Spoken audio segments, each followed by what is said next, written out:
अस्सलाम वालेकुम। सुबह पाकिस्तान की हस्ती मुस्कुराती और रोशन सुबह में मैं हूं आपकी मेज़बान महानूर कुरैशी और मेरे साथ हैं अस्सलाम वालेकुम, सुबह खैर। रिजवान अली अहमद की जानिब से सुबह पाकिस्तान की पूरी टीम की जानिब से हम आपको खुशामदीद कहते हैं। नए दिन का आगाज़ हो चुका है, इस उम्मीद, इस यकीन के साथ, इस दुआ के साथ कि अल्लाह करे आने वाला दिन हम सब के लिए बहुत सारी कामयाबियां लेकर आए, बहुत सारी खुशियां लेकर आए, गुजरे हुए वक्त की कोई भी नाकामी कभी पलट कर हमारे सामने ना आए। तो प्रोग्राम के आगाज़ में हम आपको बताने चले, आजकल सबसे अहम मौजूद जिस पर बात होती है वो है मौसम। तो महकमा मौसमियात का कहना है कि आइंदा 24 घंटे के दौरान मौसम बेशतर इलाकों में खुश्क जबकि मैदानी इलाकों में गर्म रहेगा। बिल्कुल जनाब। और रिजवान, ये किसानों के लिए खुशखबरी भी है क्योंकि गंदम की फसलें पक चुकी हैं, कहीं कटाई का सिलसिला भी शुरू हो गया था और बारिश के बायस वो कटाई रोक दी गई थी। और ऑब्वियसली ये जो मौसम होता है इसमें गंदम की फसल को तेज़ धूप की ज़रूरत होती है और ऐसे में जब बारिशों का सिलसिला स्टार्ट हुआ और आगे भी फोरकास्ट है बारिशों की, तो काफ़ी परेशानी थी पूरे पाकिस्तान में ही इवन इस हवाले से, बिकॉज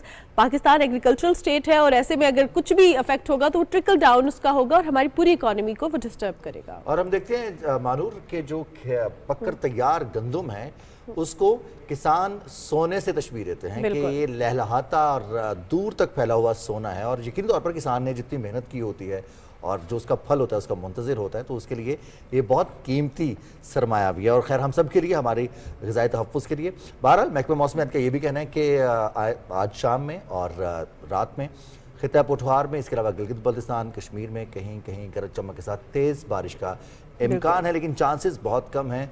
जबकि दर्जा हरारत मैदानी इलाकों में ऊपर जाएगा और जो रावलपिंडी इस्लामाबाद हैं, पाकिस्तान के बालाई इलाके हैं, वहाँ पर मौसम मुतदिल रहेगा, ज़्यादा टेम्परेचर्स ऊपर नहीं जाएंगे।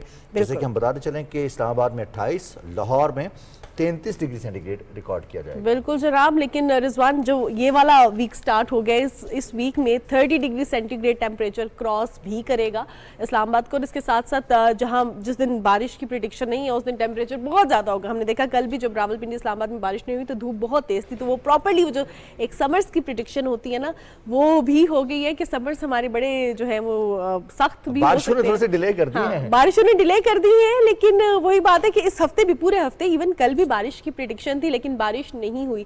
तो तभी कहा जाता है ना, इंसान के मिजाज को भी मौसम के साथ तशबीह दी जाती है कि यूं मौसम की अदा देखकर याद आया किस कदर जल्द बदल जाते हैं इंसान जाना। तो ऐसे होता है ना, कभी प्रेडिक्शन होती है और वो नहीं होती। अब जरा शायराना स्टार्ट हो गया तो जरा हम आगे बढ़ते हैं और रुख करते हैं जी खेलों के मैदान का। जी, क्रिकेट की बात करेंगे और पाकिस्तान न्यूजीलैंड सीरीज पहला मैच वॉश आउट हुआ, उसके बाद 2 मैचेस खेले गए, तीसरा और चौथा मैच, दूसरा और तीसरा मैच, और ये मैचेस रावलपिंडी में शेड्यूल थे। अब 2 मैचेस खेले जाएंगे लाहौर में, क़ज़ाफ़ी स्टेडियम लाहौर में।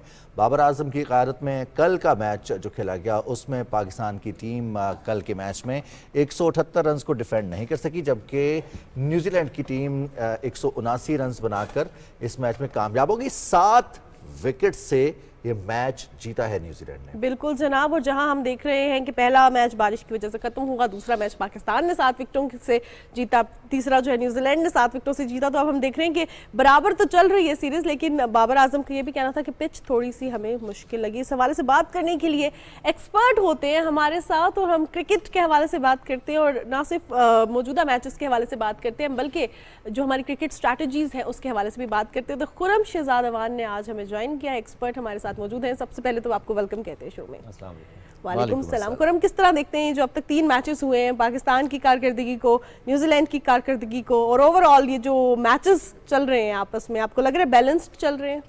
नहीं, देखें, बहुत अच्छा कॉन्टेस्ट हुआ। थोड़ा सा अनफॉर्चुनेट लगा कि पहला मैच नहीं हो सका। दूसरे मैच में पाकिस्तान का काफ़ी, आपको पता है कि upper hand, one sided game, one sided रहा। पाकिस्तान ने काफ़ी डोमिनेट किया और जिस तरह से पाकिस्तान की टीम ऑन पेपर भी स्ट्रॉन्ग थी। और कल थोड़ा सा अनफॉर्चुनेट ज़रूर कहूँगा कि जिस तरह से पाकिस्तान की टीम काफ़ी स्ट्रॉन्ग थी और न्यूजीलैंड की टीम ने जिस तरह से परफॉर्म किया, अभी जैसे मेरी आपसे भी ऑफ एयर बात हो रही थी कि कैचेस विन मैचेस, जिस तरह से मार्क चैपमैन के देखें 3 कैचेस छोड़े हैं और क्रूशल टाइम पे छोड़े हैं, वो काफ़ी मैच में इफेक्टिव साबित हुए। और जिस तरह से उन्होंने इनिंग खेली, बड़ी फायर पावर इनिंग्स खेली। और कल पाकिस्तान, आपको पता है कि बाबर आजम जो हैं डिफरेंट कॉम्बिनेशंस के अंदर अप्लाई कर रहे हैं बॉलिंग के अंदर। कल आमिर को भी रेस्ट दिया गया, तो थोड़ी सी पाकिस्तान को बॉलिंग में कमी नज़र आई। और फिर शाहीन शाह अफरीदी भी कल उस तरह से अप टू द मार्क नहीं परफॉर्म कर सके जिस तरह से उन्होंने डे बिफोर येस्टरडे परफॉर्म किया था। और दूसरी देखें, उनके कैप्टन ने पहले ही कह दिया था कि उनकी यंग साइड ज़रूर है पर T20 के काफ़ी एक्सपीरियंस प्लेयर हैं। پاکستان نے بھی دیکھیں کمبینیشن اچھا اپلائی کیا, خاص کر دیکھیں سائم ایوب نے بھی اچھی پرفارم کی اوپر سے. پھر اسپیشلی کریڈٹ میں دوں گا جس طرح سے عرفان نیازی نے نیچے جا کے رنز کیے, پھر ساتھ میں شاداب خان نے بیٹنگ میں اپنی ریگین کی ہے, جس طرح سے پی ایس ایل میں بھی انہوں نے پرفارم کیا, کافی اچھی ان کی بھی فائر پاور اننگ رہی. تھوڑا سا انفارچونیٹ کہوں گا کہ عثمان خان اس طرح سے پرفارم نہیں کر پائے, کافی زیادہ اس چیز سے بھی ہو رہا ہے کرٹیسائز. حالانکہ آپ کو پتہ ہے کہ وہ جب لوور آرڈر آ کے کھیلتے ہیں تو ان کی اس طرح سے اسٹرائک ریٹ نہیں ہے جس طرح سے وہ اوپر نمبر 3 پہ آ کے کھیلتے ہیں, تو ان کا 45+49 تک ان کا جو ہے رنس اسکورنگ ہے, اور نیچے جب وہ آ کے کھیلتے ہیں تو ان کا 20 ہے. اچھا خرم, بڑی انٹرسٹنگ چیز ہے, ہم جب راولپنڈی کی بات کرتے ہیں, پاکستانی ٹیم کی بات کرتے ہیں, بڑی انپریڈکٹیبل ٹیم ہے ہماری. ہم پرسوں 92 پہ آؤٹ کیا, کل خود ہم 178 رنز بنا کے ڈیفینڈ نہیں کر سکے. تو کنسسٹنسی کے لیے ہمیں کیا کرنا ہوگا ہماری ٹیم کو کہ ہم بتا سکیں کہ اس ٹیم کے خلاف ہمارا میچ ہے تو ہم آسانی سے جیت جائیں گے؟ نہیں بالکل, دیکھیں آپ نے صحیح کہا, پاکستان کی ٹیم نا ٹوٹلی دیکھیں انپریڈکٹیبل ہے, اور تھوڑے سے ردم میں آتی ہے تو پاکستان کی ٹیم کافی ٹف ٹائم دیتی ہے دوسری ٹیمز کو. اگر دیکھا جائے تو کل پاکستان کی ٹیم کا جو ہے ٹارگٹ بہت اچھا تھا, اور اسپیشلی دیکھیں پنڈی کے حوالے سے, جس طرح سے میں لاسٹ ٹائم بھی آپ سے ذکر کیا تھا کہ یہاں پہ کافی ہائی اسکورنگ میچز ہوتے ہیں, یہاں کی کافی جو ہے بیٹنگ فرینڈلی وکٹس وغیرہ ہوتی ہیں, اور بالرز کو بھی یہاں پہ سپورٹ ہوتی ہے. اور جس طرح سے یہاں کل کراؤڈ تھا, آپ کو پتہ ہے کہ پنڈی میں تھرو آؤٹ جو ہے جیم پیک کراؤڈ رہا اور ہاؤس فل رہا, اور all credit goes to P C B, جس طرح سے یہاں پہ اسپیکٹیٹرس آ رہے ہیں. اور دیکھیں پاکستان کے اندر کرکٹ ہونا خوشائن بات ہے, اور بیفور ورلڈ کپ آپ کو پتہ ہے کہ بڑی امپورٹنٹ سیریز ہے, اور پاکستان اس کے اندر ڈفرینٹ جو ہے کمبینیشنز وغیرہ اپلائی کر رہا ہے. ابھی دیکھیں اماد کو بھی چانس نہیں دیا, اماد کی جس طرح سے ریسنٹ پرفارمنس وغیرہ رہی ہیں. پاکستان کے پاس 2 میچز ہیں لاہور میں, لیٹس سی انشاءاللہ پاکستان وہاں ضرور ڈومینیٹ کرے گا. صحیح. خرم آپ سے یہ بھی جاننا چاہوں گی, جس طرح اب ہم نے دیکھا کہ میچ تو ابھی سیریز تو برابر چل رہی ہیں, اور آگے لاہور کا جو گراؤنڈ ہے اگر اس کو مد نظر رکھا جائے, اس کی پچ کو مد نظر رکھا جائے, تو پاکستان کی کیا اسٹریٹجی ہونی چاہیے, گیمنگ اسٹریٹجی وہاں پہ کیسی ہونی چاہیے؟ دیکھیں پاکستان کو نو ڈاؤٹ کہ ہوم کراؤڈ کا تو کافی ایڈوانٹیج ہے, اور آپ کو پتہ ہے لاہور کے اندر لاہوریز تو کافی زیادہ آتے ہیں وہاں, اسپیکٹیٹرز جو ہیں اسپیشلی وہاں پہ دیکھا ہے جتنا کراؤڈ آپ کا اندر ہوتا ہے اتنا ہی آپ کا کراؤڈ باہر بھی کھڑا ہوتا ہے. اور جس طرح سے آپ کو پتہ ہے کہ ٹکٹس وغیرہ کے اس کے حوالے سے کافی زیادہ بھرمار ہوئی پڑی ہے, لوگ ہر دوسرا بندہ ایکسائٹیڈ ہے میچ دیکھنے کے لیے. پاکستان کے اندر کرکٹ ہونا بڑی خوشائن بات ہے, اور وہاں کی وکٹس کے حوالے سے بھی وہاں کافی زیادہ سپورٹنگ وکٹس ہیں. وہاں پہ بھی آپ نے دیکھا ہے, ابھی پی ایس ایل کے بھی میچز دیکھے ہیں, وہاں پہ کافی ہائی اسکورنگ میچز وغیرہ ہوتے ہیں, وہاں پہ میچ بھی کافی اچھے ہوں گے پاکستان کے. تو پاکستان کے لیے ہم دیکھتے ہیں کہ T20 میں کل چیپمین کی ایک اننگز اور اس نے میچ کو 1 سائیڈڈ کر دیا, تو ایک اچھی اننگز یا ایک اچھا بالنگ سپیل 4 اوورز کا ایک بالر کا ہی گیم کو بالکل سائڈ پہ کر دیتا ہے. جیسے شاہین کا پہلے میچ میں 3 وکٹس تھیں, پھر باقی بالرز کی 2 وکٹس تھیں. پاکستان کی اسٹریٹجی کیا ہونی چاہیے؟ ہم بیٹنگ پہلے کرنی چاہیے, چیز کی طرف جانا چاہیے, کیونکہ بابر اعظم جب سے کپتان بنے پہلے بھی اور اب بھی تو چیز کو پریفر کرتا ہے پاکستان, اور اچھا لے کے بھی چلتے ہیں. جب رضوان بیٹنگ کرتے ہیں, بابر بیٹنگ کرتے ہیں, تو بلڈ کرتے ہیں.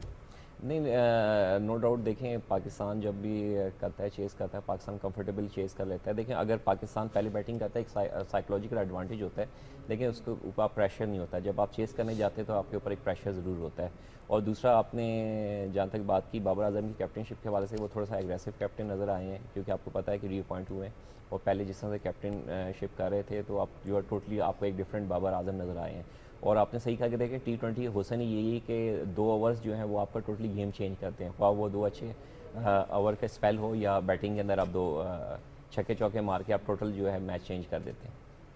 صحیح. اچھا خرم, اب یہ بتائیے گا کہ ہم دیکھ رہے ہیں کہ پچھلے سال بھی ہم نے پاکستانی ٹیم کی پرفارمنس دیکھی, بیچ میں سب سے زیادہ ایشو یہی تھا کہ کنسسٹنسی نہیں ہے. بابر اعظم دوبارہ کیپٹنسی کی طرف واپس آئے ہیں, تو اس پہ بھی ہم دیکھ رہے ہیں کہ ڈیورنگ دا میچ بہت سے سوشل میڈیا پہ یا جو ہم دیکھتے ہیں کہ تجزیہ کار ہوتے ہیں وہ اس حوالے سے بات کر رہے ہیں, پہلے شاہین شاہ افریدی کے حوالے سے, پھر بابر اعظم کے حوالے سے. ڈیورنگ دا میچ اور ڈیورنگ دا سیریز ایسی چیزیں جو ہیں وہ نہ صرف ٹیم کا مورال ڈاؤن کرتی ہیں بلکہ عوام میں بھی تھوڑی سی نا کھلبلی مچا دیتی ہیں. تو اب ایسے میں آپ سے جاننا چاہوں گی کہ یہ جو کنسسٹنسی ہے یہ کتنی زیادہ ضروری ہے, خاص طور پہ ہماری لانگ ٹرم اگر ہم کرکٹ ڈیولپمنٹ کے حوالے سے بات کریں, کیونکہ ہم فوکس رہتے ہیں اس سیریز پر. کرکٹ ڈیولپمنٹ کے لیے کیا کیا چیزیں ریکوائرڈ ہیں؟ ہم آگے ہم نے ورلڈ کپ میں جانا ہے، تو اس کے لیے ابھی سے ہمیں کیا ایسی چیزیں، کیا اقدامات لینے ہوں گے؟ دیکھیں آپ کو پتہ ہے کہ پچھلے ایک سال کے اندر تقریباً 4 چینج ہو گئے اور کافی جو کرکٹ بورڈ کے ٹاپ لیول پہ بھی انکنسسٹنسی رہی ہے. آپ کو پتہ ہے کہ 2 مینجمنٹ کمیٹیز بنے، پھر اس کے بعد اب دیکھیں جس طرح سے محسن نقوی صاحب آئے ہیں، آپ کو پتہ ہے کہ کافی امپاور ہو کر آئے ہیں اور الیکٹڈ چیئرمین ہے فار نیکسٹ ایئر. اب جو بھی پلاننگ ہے وہ آپ نے لانگ ٹرم پلاننگ کرنی ہے، کیونکہ پتہ ہے آپ کو بڑا کروشل آپ کا یہ سال بھی ہے، اسپیشلی اس سال کے اندر آپ کی ورلڈ کپ آپ نے کھیلنا ہے. پھر اس کے بعد آپ کو پتہ ہے کہ جس طرح سے پاکستان کے اندر جو ہے ٹرائی نیشن سیریز جو آفٹر 2 ڈیکیڈز جو ہے وہ ہوئی ہے، جس کے اندر نیوزی لینڈ اور ساؤتھ افریقہ نے آ کے کھیل رہے ہیں جنوری میں. پھر اس کے بعد آپ کو پتہ ہے کہ چیمپئن ٹرافی پاکستان کے اندر ہونی ہے، تو جو بھی کیپٹن وغیرہ ہیں جو لانگ ٹرم ہونے چاہیے، فلی امپاور ہونے چاہیے. اور دوسرا دیکھیں اس کے اندر کپتان کے ساتھ جو آپ کی سلیکشن کمیٹی بنی ہے، تو اس کے اندر first time in the history of P C B جو آپ کے سلیکشن کمیٹی کے اندر ممبر ہوں گے، آپ کے کیپٹن بھی ہیں اور آپ کے ہیڈ کوچ بھی ہوں گے. بالکل صحیح. اور خرم، ہم جس سے مانور کہہ رہی تھی کہ ہمارے یہاں اکثر یہ ہوتا ہے کہ ہمیں پسند نہیں ہے پلیئر، چاہے وہ جتنا بھی کامیاب ہے، اس کا ریکٹ جتنا بھی اچھا ہے، تو ہم نے تنقید برائے تنقید کرنی ہے. عامر کی واپسی ہو، اماد کی واپسی ہو، بابر کا دوبارہ کپتان بننا ہو، یا پھر شاداب کی ٹیم میں انکلوژن ہو، وہ پلیئرز جیسے ابھی ہم نے عباس حفیظی کو موقع دیا ہے، تو خام خواہ کی تنقید شروع ہو جاتی ہے. اس سے پہلے کہ ہم پلیئرز کو چانس دیں، مکمل چانس دیں، پھر ان کی اسٹرینتھ دیکھیں اور پھر اس کے بعد کسی ڈیسیجن پر پہنچیں. انالیسس پہلے ہی شروع ہو جاتا ہے. دیکھیں تنقید بے تنقید نہیں، تنقید بے اصلاح ہونی چاہیے. اور صحیح کہا آپ نے، دیکھیں پاکستان کے اندر یہ ہے کہ کافی تنقید کی جاتی ہے، کرٹیسزم کیا جاتا ہے. جس طرح سے محمد عامر کی بھی واپسی ہوئی ہے، پھر آپ کی اماد وسیم کی ہوئی ہے.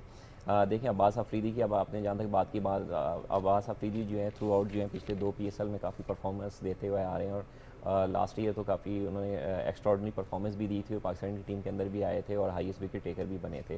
اور جہاں تک شاداب کی بات کی، شاداب تھوڑا سا آف کلر نظر آیا جب آپ کا ورلڈ کپ ہوا، تو کافی زیادہ ان کے اوپر کرٹیسزم ہوا اس طرح سے بالنگ میں اسپیشلی. بالنگ میں پھر جس طرح سے انہوں نے ڈومیسٹک سرکل میں آئے، ڈومیسٹک میں انہوں نے اپنی فارم کو ریگین کیا. پھر اسپیشلی PSL کے اندر انہوں نے لیڈنگ فرام دا فرنٹ جو ہے PSL ٹائٹل بھی ون کیا، اور کیپٹنشپ بھی بڑی زبردست کی، اور ساتھ میں پلس بالنگ اور بیٹنگ دونوں میں انہوں نے پرفارم کیا.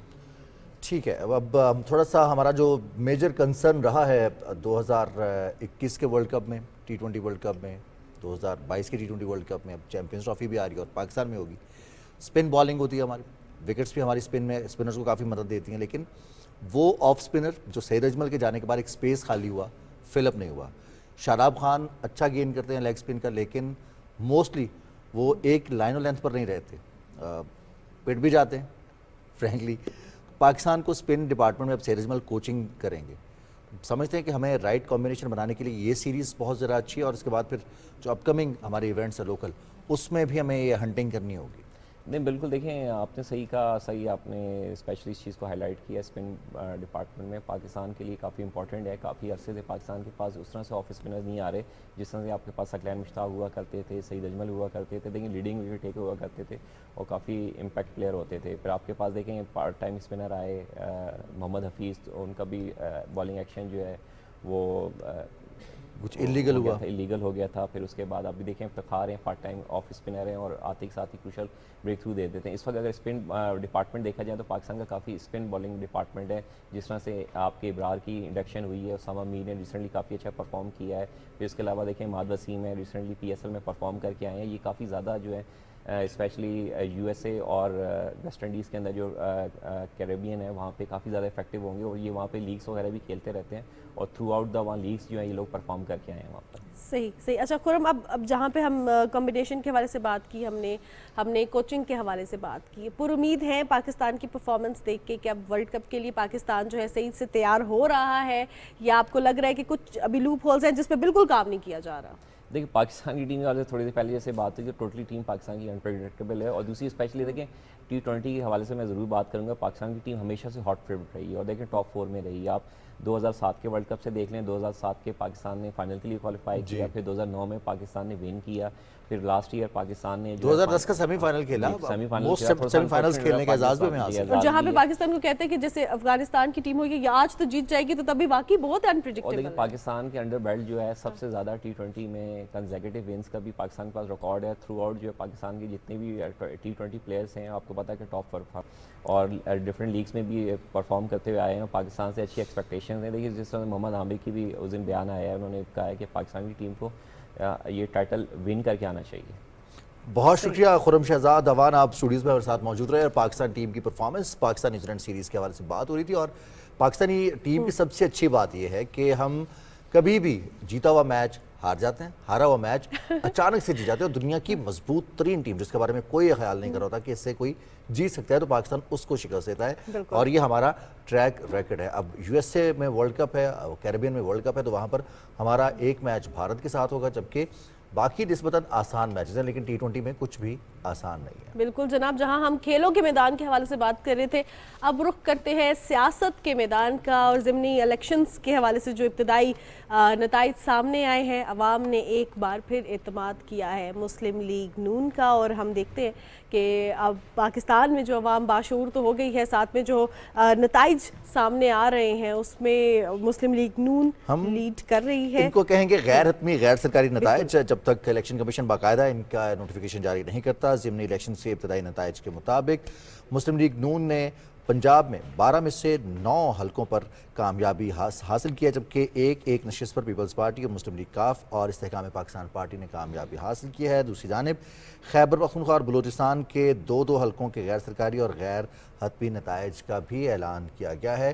तो मुस्लिम लीग नून की जानिब से कल कामयाबी और इसके बाद गैर हतमी गैर सरकारी नताइज ने जो वाज़ेह मैंडेट है उसका इजहार किया है। वोटर्स ने अपने वोट के ज़रिए अपनी राय का इजहार किया है। और हम देखते हैं कि मौजूदा हुकूमत, ख़ासतौर पर अगर हम वज़ीर-ए-आज़म मोहम्मद शहबाज शरीफ और पंजाब में वज़ीर आला मरियम नवाज शरीफ की पॉलिसीज़ हैं, उन पर एतमाद का मज़हर करार दिया जा रहा है मुस्लिम लीग नून की क़यादत की जानिब से। और इस हवाले से वज़ीर इत्तलात अताउल्लाह तारर का भी ये कहना है कि अवाम ने जो है ना इंतशार की सियासत को मुस्तरद कर दिया है। और वज़ीर आज़म शहबाज शरीफ की क़यादत में मुआशी इस्लाहात से उम्मीद की किरण भी पैदा हुई है। हुकूमत महंगाई में कमी और ज़र मुबादला के ज़खायर में इजाफे के लिए कोशा है। सो हम उम्मीद करते हैं रिजवान, जिस तरह हमने देखा कि इलेक्शंस हों, चाहे खेलों का मैदान हो, सियासत का मैदान हो, अवाम की जो सपोर्ट होती है वो बहुत मैटर कर रही होती है। अभी जिस तरह हम सियासत के हवाले से बात कर रहे थे या हम खेलों के हवाले से बात कर रहे थे, स्पेक्टेटर्स के हवाले से बात कर रहे थे, तो बी अ पॉजिटिव स्पेक्टेटर जो कि अपने मुल्क की बेहतरी चाहता है। इसी बात पर ब्रेक लेते हैं और उसके बाद प्रोग्राम का सिलसिला आगे बढ़ाएंगे।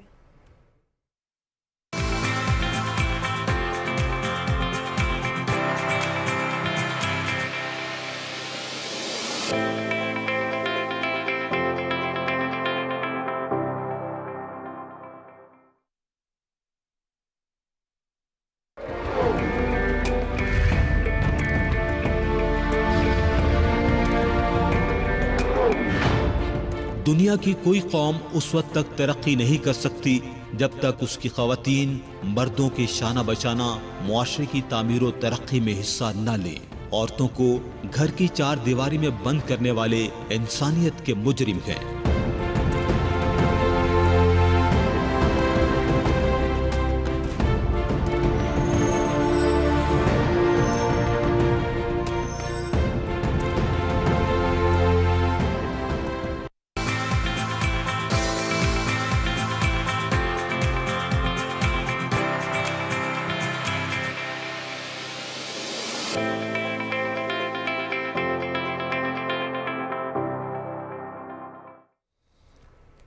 जी वेलकम बैक, आपको खुश आमदीद कहेंगे। और आज 22 अप्रैल है, हफ्ते का पहला दिन तो है, लेकिन इसके साथ साथ आज का दिन इंतहाई अहम इसलिए है कि आज पूरी दुनिया में इस कुर्राए अर्ज़ को, जिसको हम दुनिया कहते हैं, अर्थ कहते हैं, इसके तहफ़्फ़ुज़ के हवाले से आज आलमी सतह पर दिन मनाया जा रहा है। हम भी ये दिन सेलिब्रेट कर रहे हैं कि हम इस जो मिट्टी है, जो हमारी मदर अर्थ है, इसके तहफ़्फ़ुज़ के लिए अपना किरदार अदा करेंगे। बिल्कुल जनाब, आज वर्ल्ड अर्थ डे है और वर्ल्ड अर्थ डे के हवाले से हमने सुबह पाकिस्तान में एक रिपोर्ट तैयार की है, वो देखते हैं और उसके बाद वापस आकर इस पर बात करेंगे।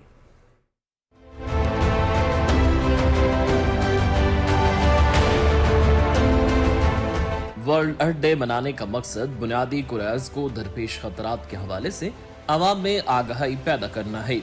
इंसान ने अपनी जरूरी और गैर जरूरी सरगर्मियों से जमीन के कुदरती निजाम पर गहरे मनफी असरात मुरतब किए, जिनका खमियाजा हम आज जल्जलों, समुद्री तूफानों, खुश्क साली और कहत वगैरह जैसी कुदरती आफात की सूरत में भुगत रहे हैं। और अगर मुनासिब इक़दाम न उठाए गए तो मुस्तकबिल में कुदरती आफात की शरह मजीद बढ़ेगी। रवां भर जमीन बमुकाबला प्लास्टिक के मौजू के तहत मनाया जाने वाला ये दिन इसकी अहमियत में मजीद इजाफा कर देता है। प्लास्टिक की आलूदगी माहौल के लिए एक जहर कातिल है, क्योंकि प्लास्टिक को गलने में बरसों लगते हैं और इसी तरह प्लास्टिक का ज्यादातर फुजला या तो जला दिया जाता है या लैंडफिल्स में भेजा जाता है, जिससे हमारी हवा, जमीन और समुंदर आलूदा हो जाती हैं। एक अंदाजे के मुताबिक दुनिया भर में सालाना तकरीबन 500 बिलियन प्लास्टिक के थैले इस्तेमाल होते हैं, जबकि आलमी सतह पर हर मिनट में 10 लाख से ज्यादा प्लास्टिक के थैले इस्तेमाल होते हैं। ये आलूदगी न सिर्फ हमारी ज़राअत को तबाह कर रही है, बल्कि निकासी आब के निजाम को भी बुरी तरह मुतासिर कर रही है। आलमी माहौलियाती इदारों के मुताबिक अगर इसके इस्तेमाल को न रोका गया तो साल 2050 तक जमीन की तबाही के साथ साथ समुंदर में मछलियों से ज्यादा तादाद प्लास्टिक की हो जाएगी। आज वर्ल्ड अर्थ डे के मौके पर लोगों को आगाही दी जाएगी कि वो प्लास्टिक का कम से कम इस्तेमाल करके कोरायाज को दरपेश खतरात में कमी लाने में अपना किरदार अदा कर सकते हैं। जी जनाब, वर्ल्ड अर्थ डे के हवाले से आपने रिपोर्ट देखी। इस साल का थीम भी प्लैनेट वर्सेस प्लास्टिक है और इस थीम पर बात करने के लिए, वर्ल्ड अर्थ डे पर बात करने के लिए हमें प्रोग्राम में ज्वाइन किया है मोहम्मद इरफान तारिक साहब ने। इरफान साहब, आपको प्रोग्राम में खुशामदीद कहते हैं।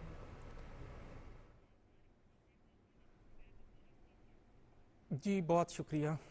इरफान साहब, आपसे ये जानना चाहूँगी कि आज का जो थीम है प्लैनेट वर्सेस प्लास्टिक, हम हमेशा से इस तरह की कैंपेन्स भी हुई हैं कि प्लास्टिक हमारी अर्थ को अफेक्ट कर रहा है, हमारी हेल्थ को अफेक्ट कर रहा है, जो हम कंज्यूम कर रहे हैं उसको अफेक्ट कर रहा है। अब प्लास्टिक से बचा किस तरह जाए? हम क्या इक़दामात कर सकते हैं कि ज़मीन को, अपने आप को, अपनी सेहत को प्लास्टिक से बचा सके?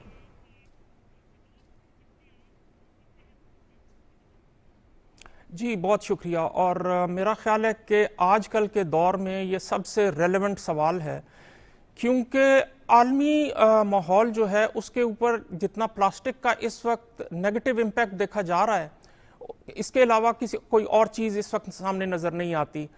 इस वक्त यूनाइटेड नेशंस के तहत इसके ऊपर तमाम ममालिक बैठ के बात कर रहे हैं कि किस तरह से इस सोर्स ऑफ पोल्यूशन को कम किया जाए, और पाकिस्तान उसमें एक बड़ा एक्टिव रोल अदा कर रहा है। जिस आपका जो सवाल है कि इसको किस तरह कम किया जाए, मेरा ख्याल है हमारे कानून में, हमारे आइन में सब के लिए, तमाम शहरियों के लिए एक साफ़ सुथरे माहौल के हक़ को तस्लीम किया गया है। इस हक़ के साथ कुछ फ़राइज़ हैं, और उन फ़राइज़ में एक आम शहरी से लेकर किसी एक बहुत बड़े आदमी तक हर एक का फ़र्ज़ है कि इस माहौल को साफ़ सुथरा रखे। और जहाँ तक प्लास्टिक की बात है, देखिए प्लास्टिक जिसको हम अंग्रेज़ी में सिंगल यूज़ प्लास्टिक बैग कहते हैं, जो या आम पॉलीथीन या शॉपिंग बैग्स हैं, पाकिस्तान में इसका एक बहुत बड़ा मसला है। हमारे जो आबी गुज़रगाहें हैं, जो हमारे ज़र्री रकबे हैं, जो हमारा समंदर और दरिया हैं, उन सब के अंदर इसकी बहुत ज़्यादा पोल्यूशन है। इसमें सबसे इसलिए मेरा ख्याल है कि सबका फ़र्ज़ इसमें यह बनता है कि जो ये सिंगल यूज़, जो एक बार इस्तेमाल करके हम प्लास्टिक का बैग फेंक देते हैं, इस आदत को हम छोड़ें। उसकी जगह पे या तो हम कपड़े का बैग इस्तेमाल करें, और अगर हमने प्लास्टिक का बैग इस्तेमाल करना है तो उसको एक बार इस्तेमाल करके ना फेंक दें, उसको हम एक बार नहीं, उसको 10 बार 15 बार इस्तेमाल करें, और जब तक वो ख़त्म ना हो जाए उसको ना फेंकें। मेरा ख्याल है कि इसमें हम सब का फ़र्ज़ बनता है, हर पाकिस्तानी का फ़र्ज़ बनता है कि अपने माहौल को साफ़ रखने के लिए हम ये प्लास्टिक के बैग्स को कम से कम करें। और इसके अलावा जो नंबर 2 चीज़ आती है वो प्लास्टिक की बोतलें हैं। आपने देखा कि प्लास्टिक की बोतलें रिसाइकल हो रही हैं, उनकी एक इकोनॉमिक वैल्यू है, तो वो हमें सड़कों पे उस तरह नज़र नहीं आती, आबी गुज़रगाहों में उस तरह नज़र नहीं आती जिस तरह ये प्लास्टिक बैग है। तो हमें इन दोनों चीज़ों को सबसे पहले, क्योंकि ये हमारे माहौल को इस वक्त बहुत मुतासिर कर रहे हैं, इनको हमें कम से ख़त्म करने की तरफ और कम से कम करने के लिए की तरफ जाना चाहिए। आपने देखा कि अभी आपकी ये जो बड़ी कॉम्प्रिहेंसिव रिपोर्ट सबने देखी, इसमें पूरी दुनिया ने कमिट किया है कि 60% प्लास्टिक को हम कम करेंगे बाय 2040 तक। तो ये एक टारगेट है जिसको हमें अचीव करना है, और हम एज पाकिस्तानीज हम इस टारगेट को इंशाल्लाह बड़े मुस्बत अंदाज में पूरा करेंगे। जी عرفان طارق صاحب، ہم دیکھتے ہیں کہ پالیسیز نافذ کی گئیں، جرمانے کیے گئے، بڑے شہروں سے آغاز کیا گیا اس کیمپین کا کہ پلاسٹک بیگز کا استعمال نہیں کیا جائے گا، لیکن ہم دیکھتے ہیں کہ آلٹرنیٹیو کے طور پر جیسے آپ نے کہا کہ کپڑے کا بیگ استعمال کیا جائے. ہمارا دین بھی اس چیز کا سبق دیتا ہے کہ ہمیں اگر کچھ خرید کر لا رہے تو اس کی پردہ داری بھی ہونی چاہیے، پھر ہم بار بار استعمال بھی کر سکتے ہیں. اب انسینٹیو کیا ہونا چاہیے اس کے ساتھ ساتھ جو لوگ اپنے لیے، کیونکہ ہم موٹیویٹ بھی کریں گے لوگوں کو، جو لوگ پلاسٹک بیگ استعمال نہیں کر سکتے ان کے لیے انسینٹیو ہونا چاہیے، اور جو لوگ استعمال کرتے ہیں چاہے وہ پلاسٹک بیگ ہوں یا پلاسٹک کی بوٹلز ہوں یا ڈسپوزیبل پلاسٹک ہو تو اس کے لیے جرمانے بھی ہونے چاہیے.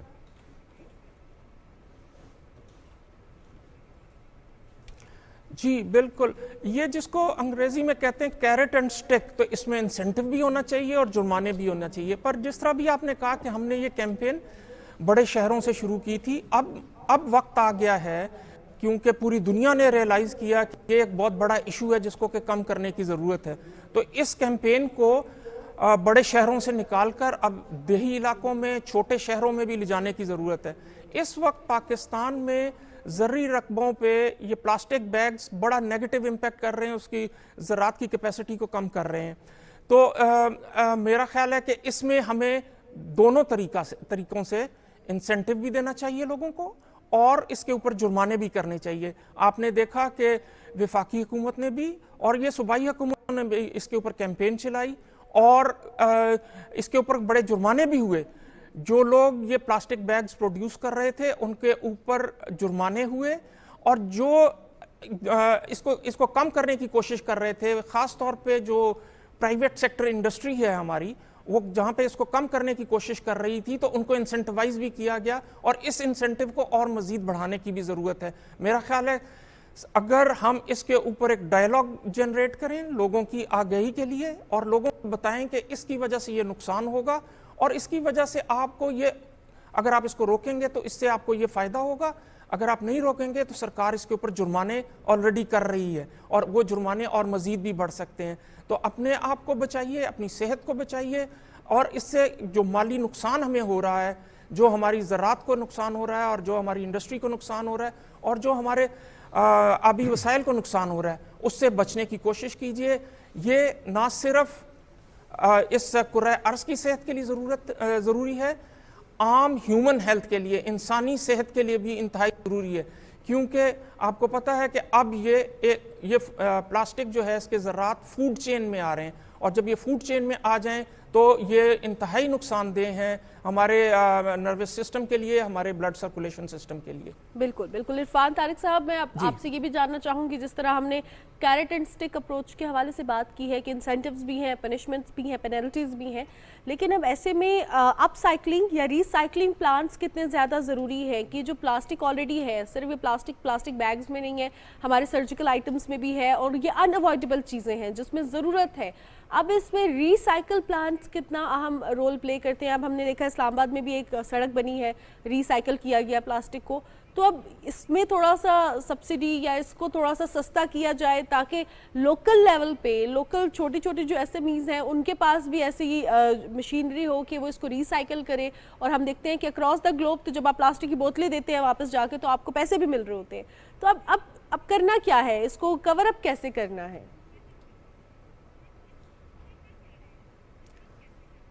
جی یہ بہت ضروری ہے، جس کو ہم کہتے ہیں نا کلوزنگ دا لوپ. اب اس سارے کو ہم نے ایک نقصان تو آئیڈینٹیفائی کر لیا، ایک سورس آف پولوشن تو آئیڈینٹیفائی کر لیا، پر اس کو اب ایک اپرچونٹی سائڈ پہ کور کرنا ہے. اور اس کے لیے ضروری ہے کہ جس طرح آپ نے کہا ری سائیکلنگ پلانٹس، اب یہ پلاسٹک ری سائیکل ہو کے بے شمار چیزوں میں، آپ نے سڑک کا ذکر کیا، یہ آؤٹ ڈور فرنیچر ہے، اور بے شمار چیزیں ہیں جو اس پلاسٹک سے بن رہی ہیں اور جو کہ استعمال میں لائی جا سکتی ہیں.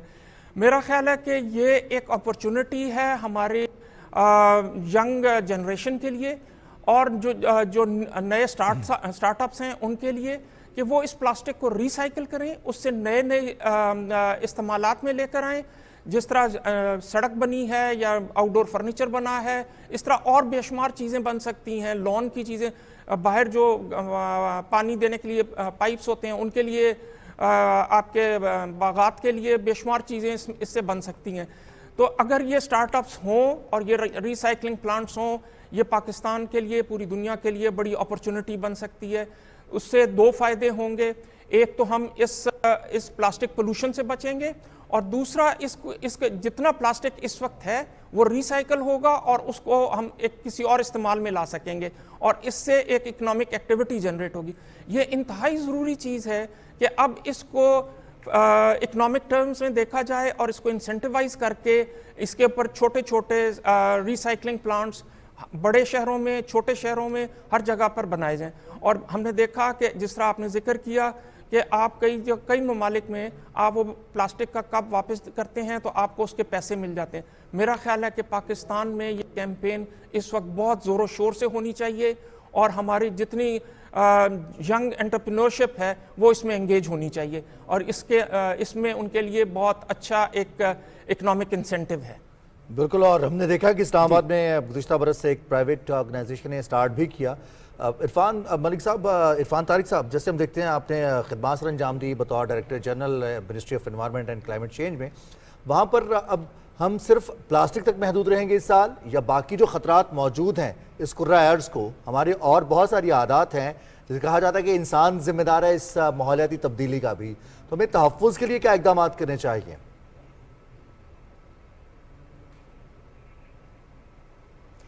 जी देखिए, बहुत अच्छा इस वक्त सेटअप है पूरे वफाकी हुकूमत में भी, और ख़ास तौर पे मिनिस्ट्री ऑफ क्लाइमेट चेंज। मेरा ख्याल है कि उनके पास एक बड़ा क्लियर एजेंडा है इस वक्त, और इस वक्त जिस तरह से बहुत एक्टिव मिनिस्टर साहिबा हैं, उनके पास एक बड़ा क्लियर रोड मैप है सबको साथ लेके चलना। नंबर 1 प्लास्टिक से बचना, नंबर 2 पानी के ज़राए उनको महफूज करना, और इसी तरह से जो क्लाइमेट चेंज के सोर्सेज हैं पाकिस्तान में उनको मिटिगेट करना।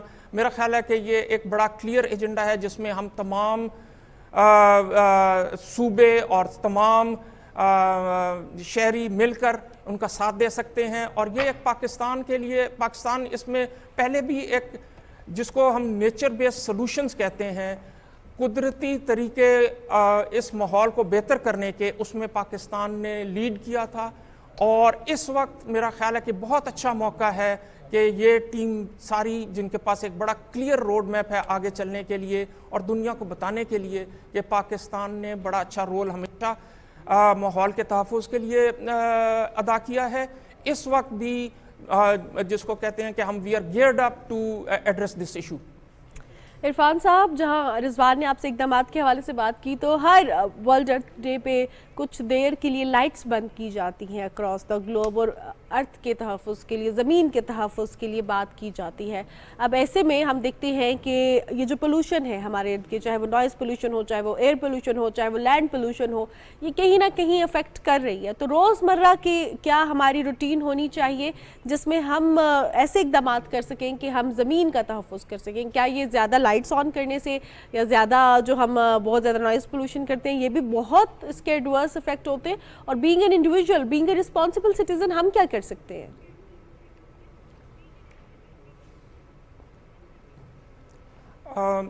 देखिए, ये मुख्तलिफ इक़दामात हैं जो कि हम एक आम शहरी से लेकर हर एक बड़े से बड़े इदारे को करने चाहिए, और इसमें जिस तरह अभी ज़िक्र हुआ, हमें बड़ी ज़िम्मेदारी के साथ इस चीज़ को, और जिस तरह आपने पहले ज़िक्र किया था कि ये हमारा एक दीनी फरीज़ा भी है कि हम माहौल को बेहतर से बेहतर करें, ये हमारे अपने इंटरेस्ट में है। सबसे पहली चीज़, सबसे ज़रूरी चीज़ जो हमें इसमें अब्जॉर्ब करनी चाहिए वो ये कि ये हमारे अपने फ़ायदे में है, और इसके लिए मुख्तलिफ इक़दामात एक आम शहरी से लेकर ऊपर तक किए जा सकते हैं।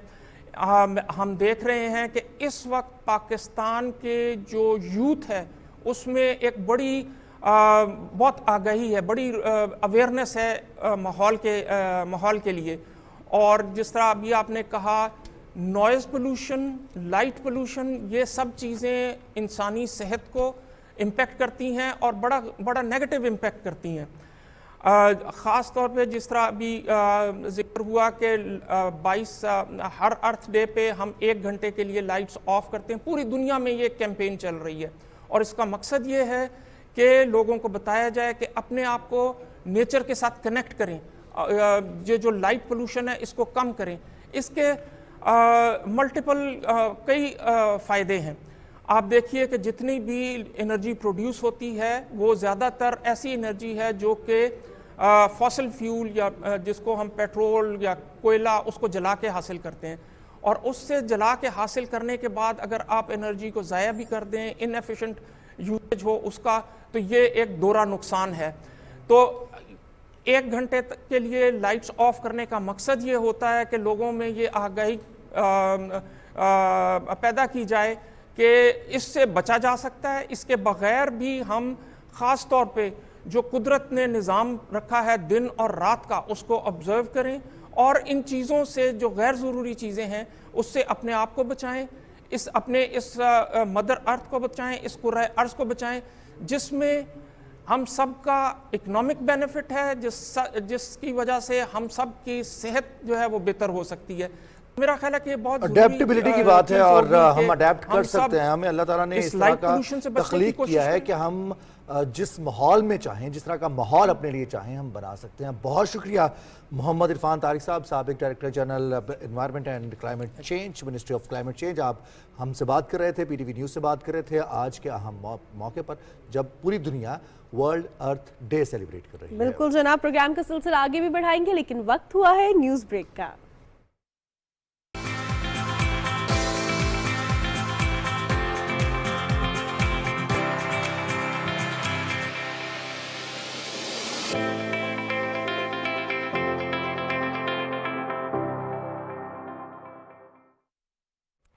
जी जनाब, सुबह पाकिस्तान में आपको एक बार फिर खुशामदीद कहते हैं। आज है 22 अप्रैल। हम हमेशा प्रोग्राम में उस दिन की अहमियत के हवाले से बात करते हैं।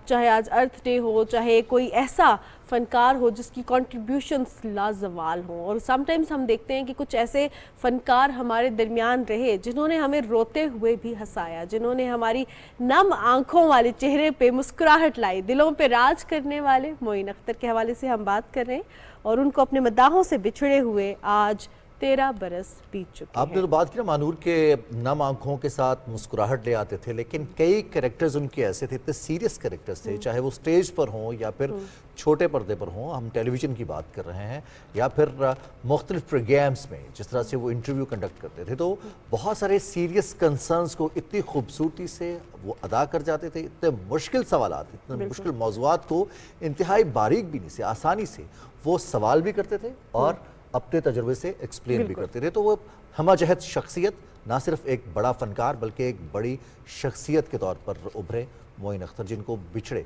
आज 13 बरस हो गए हैं। तो इस हवाले से रिपोर्ट है, आइए देखते हैं। कि सुबह का इंतज़ार करना चाहिए, हर रात के बाद सवेरा ज़रूर आता है, हर तकलीफ के बाद आसानी ज़रूर आती है।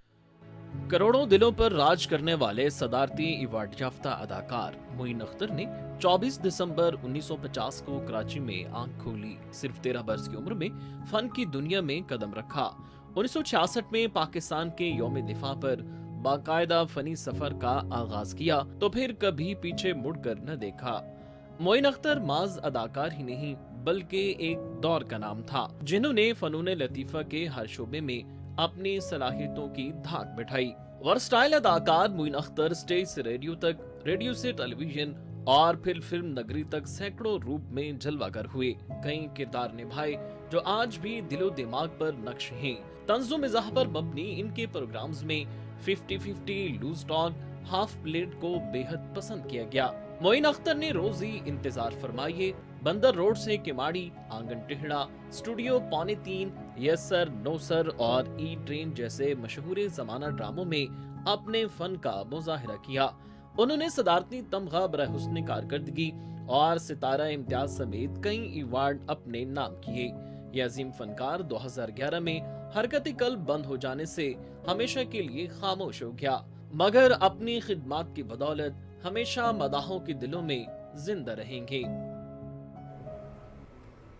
मोइन अख्तर की कॉन्ट्रीब्यूशंस के हवाले से आप रिपोर्ट देख रहे थे, एक छोटी सी रिपोर्ट थी। अगर उनकी कॉन्ट्रीब्यूशंस के हवाले से हम बात करें तो शायद प्रोग्राम का वक्त भी बहुत कम पड़ जाएगा। जिस तरह रिपोर्ट पर जाने से पहले रिजवान बात कर रहे थे कि कोई बहुत सीरियस बात भी हो तो उसको इतने अच्छा तर्ज बयां था उनका, और कितने वो डीपली कंसर्न रहते थे हमारे माशरे के हवाले से, मसाइल के हवाले से। अगर आप उनकी मिमिक्री देखें, अगर आप उनकी फ़नी जो भी आर्ट था उसमें देखें, तो वो एक जो हमारे माशरे के प्रॉब्लम्स हैं उनको टारगेट करते थे। और आर्टिस्ट का यही कमाल होता है कि वो माशरे के प्रॉब्लम्स को टारगेट करता है।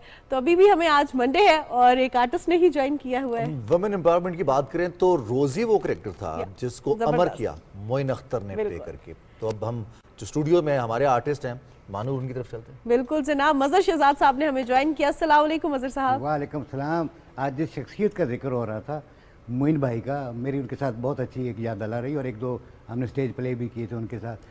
ही वॉज रियली वंडरफुल, जिसके बारे में कहा जाता है one and only, he was really one and only. बिल्कुल ऐसा तो ही है। मज़र साहब आज क्या तख्लीक कर रहे हैं आप, क्या हमारे आज नाज़रीन के लिए मेरे सरप्राइज है? ज़हन में कुछ है कि आज कोई शायद वर्ल्ड अर्थ डे है, तो उसी हवाले से कुछ मैं कोशिश करूँगा। आप आगाज़ कीजिए, हम अपने नाज़रीन की मुलाकात करवाएंगे।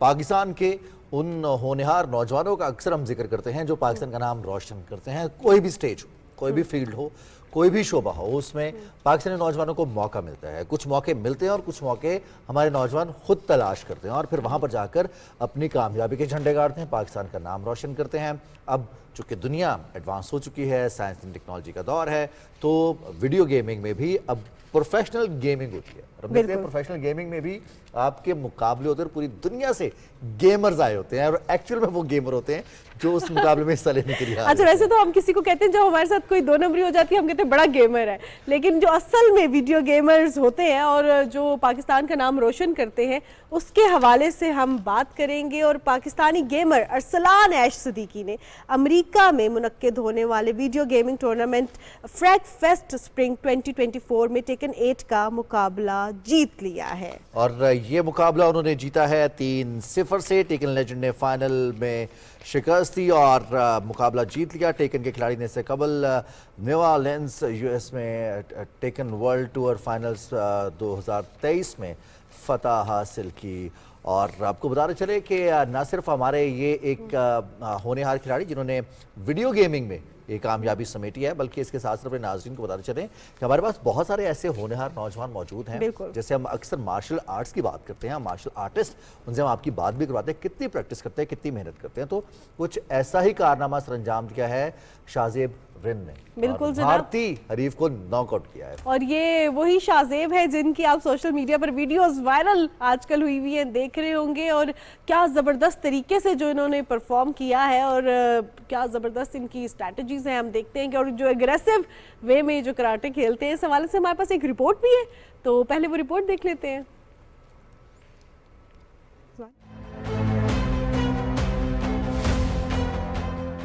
Karate combat fighter Shahzeb Rind ने एक मरतबा फिर कराटे कॉम्बैट 45 नाम कर लिया।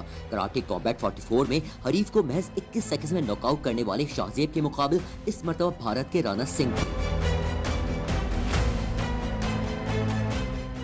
25 साल रिंद और 26 साल राणा के दरमियान फाइट किस कदर मॉर्टल कॉम्बैट हो सकती थी, ये तो मुकाबले से कबल मीडिया सेशन में ही वाज़ेह हो गया था। लेकिन रिवायती हरीफों के दरमियान 3 वर्सेस 3 कॉम्बैट फाइट्स 1-1 से बराबर हो जाने से फाइनल कॉम्बैट मजीद हाई टेंशन बन गई। जब टारगेट से वर्ल्ड टाइटल जीत लेना हो और मुकाबले में भारत हो तो फिर मुश्किल और चैलेंजिंग फाइट्स अहमियत नहीं रखती। ग्रीन फ्लैग लिए एरिना में पहुंचने वाले शाहजेब रिंद ने गेम के आगाज से मुकाबले पर हमले जारी रखे और राणा सिंह को टेक्निकल नॉकआउट करके कौमी परचम एक मरतबा फिर बुलंद कर दिया। शाहजेब रिंद ने बड़ी फतह के साथ ही सब्ज हिलाली परचम और भारतीय फ्लैग उठाकर स्पोर्ट्समैन स्पिरिट का भी मुजाहरा किया। Carrying 2 flags, can you explain that to me? This is Pakistan flag and this is India flag. This fight is for peace. We are not enemies. We are together.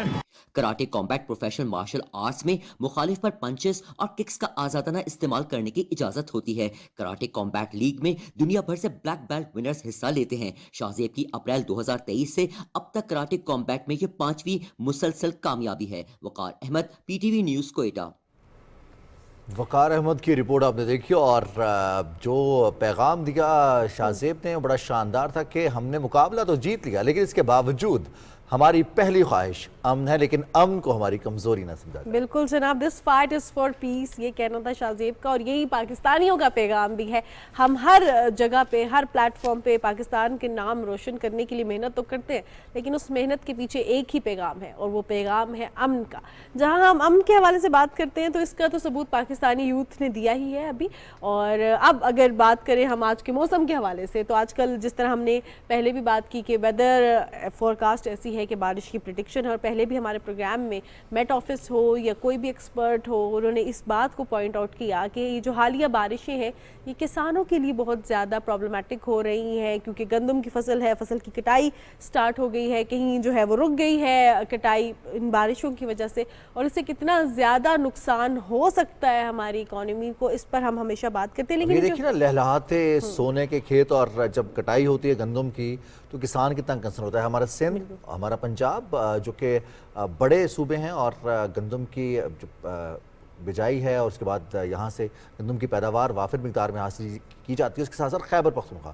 تو جب مانور بارشیں ہوتی ہیں تو بارشوں کے ساتھ جب جھکڑ چلتا ہے، تیز آندھی آتی ہے، تو یہ فصلیں جب دانہ پک کر تیار ہو چکا ہوتا ہے تو جسے سٹا کہتے ہیں وہ گر جاتا ہے، تو اس کو محفوظ کرنا کسان کے لیے بہت ضروری ہوتا ہے۔ مشینری، لیٹسٹ ٹیکنالوجی تو اویلیبل ہے، لیکن اگر خدا نخواستہ قدرتی طور پر نقصان ہو رہا تو پھر اس سے کیسے نمٹا جائے، یہ بہت ضروری ہے۔ اور اس پر بات کرنے کے لیے ہمارے ساتھ پروگرام میں ایکسپرٹ موجود ہیں کہ جو حالیہ بارشیں ہو رہی ہیں، ایسی صورتحال میں ہمیں کیا کرنا چاہیے، کس طرح اپنی فصلوں کی حفاظت کرنی چاہیے، اور یہ جو کلائمیٹ چینج ہے اس میں اڈیپٹیبلٹی کتنی زیادہ ضروری ہے، اس پر بات کرنے کے لیے پروگرام میں ہمیں جوائن کیا ہے ڈاکٹر اطہر محبوب نے۔ ڈاکٹر صاحب، آپ کو پروگرام میں خوش آمدید کہتے ہیں۔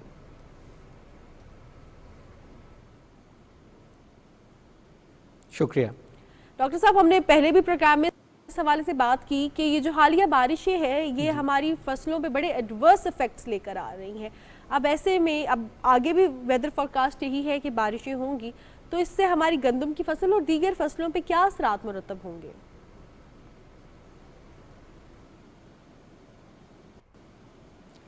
جی، جیسا آپ جانتی ہیں کہ جب یہ مارچ یا اپریل کے مہینوں میں بارشیں ہوتی ہیں تو جو ہمارا گندم کا کٹائی کا جو وقت ہے وہ اس سے کوئنسائڈ کرتا ہے، اور گزشتہ چند سالوں میں موسمیاتی تبدیلیوں کی وجہ سے ان مہینوں میں جو بارشوں کی اور طوفانوں کی جو فریکوینسی ہے، جس تواتر کے ساتھ وہ ہو رہے ہیں، جو پہلے کبھی اکا دکا بارشوں کے طوفان آتے تھے مارچ اپریل میں، اب مارچ اور اپریل میں ہر ہفتے ایک نیا ویسٹرلی سسٹم آ رہا ہے، مغرب سے ہواؤں کا سسٹم آ رہا ہے، اور یہ جو اس کی وجہ ہے یہ وہ موسمیاتی تبدیلیاں ہیں جو اینتھروپوجینک ایکٹیویٹیز کی وجہ سے، انسانوں کی ان ایکٹیویٹیز کی وجہ سے جس میں بڑے پیمانے پہ انڈسٹریل ایگریکلچر ہے، جو انوائرمنٹل پولوشن ہے، جو گرین ہاؤس گیسز ہوا میں کاربن ڈائی آکسائڈ اور میتھین ہیں وہ بڑھ چکی ہیں، اور یہ ہمیں سمجھنا چاہیے کہ ہمیں اس کے لیے بڑے پیمانے پر تیاری کرنی ہوگی، کیونکہ یہ ٹرینڈ آبزرو کیا گیا ہے کہ یہ کوئی ایسی چیز نہیں ہے جو اکا دکا واقعات ہیں، بلکہ یہ ایک تسلسل سے جو ہو رہا ہے، اور یہ اگلے سالوں میں اس کے بڑھنے کا امکان ہے۔ تو اس حوالے سے ہمیں ایسی ایگریکلچرل پریکٹسز اڈاپٹ کرنی ہوں گی، ہمیں اپنی جو گندم کی بوائی ہے اور اس کی کٹائی ہے اس کے پیریڈ کو بھی ایڈجسٹ کرنا ہوگا، ہمیں ایسی ویرائٹیز ڈیولپ کرنی ہوں گی جن کے اندر ان کی سٹیم میں زیادہ طاقت ہو کہ وہ ہواؤں کے جھکڑ برداشت کر سکیں، اور دوسرا نئی ایگریکلچرل ٹیکنیکس ہیں جیسے کہ انٹر کراپنگ ہے، جس کو ہم نے پاکستان میں چائنا کے تکنیکی تعاون سے پاکستان میں ہم نے اس کو عام کیا پچھلے چند سالوں میں، جہاں گندم کی فصل کے ساتھ ساتھ روز کی صورت میں دوسری فصلیں بھی کاشت کی جاتی ہیں، جس سے یہ ہوا کا جو دباؤ ہے اس کو توڑنے میں مدد ملتی ہے، اور ساتھ ساتھ جو زمین کی زرخیزی ہے اس میں ساتھ میں ایک ری جنریٹو کراپ جیسے کہ سویابین ہے وہ کاشت کی جا سکتی ہے۔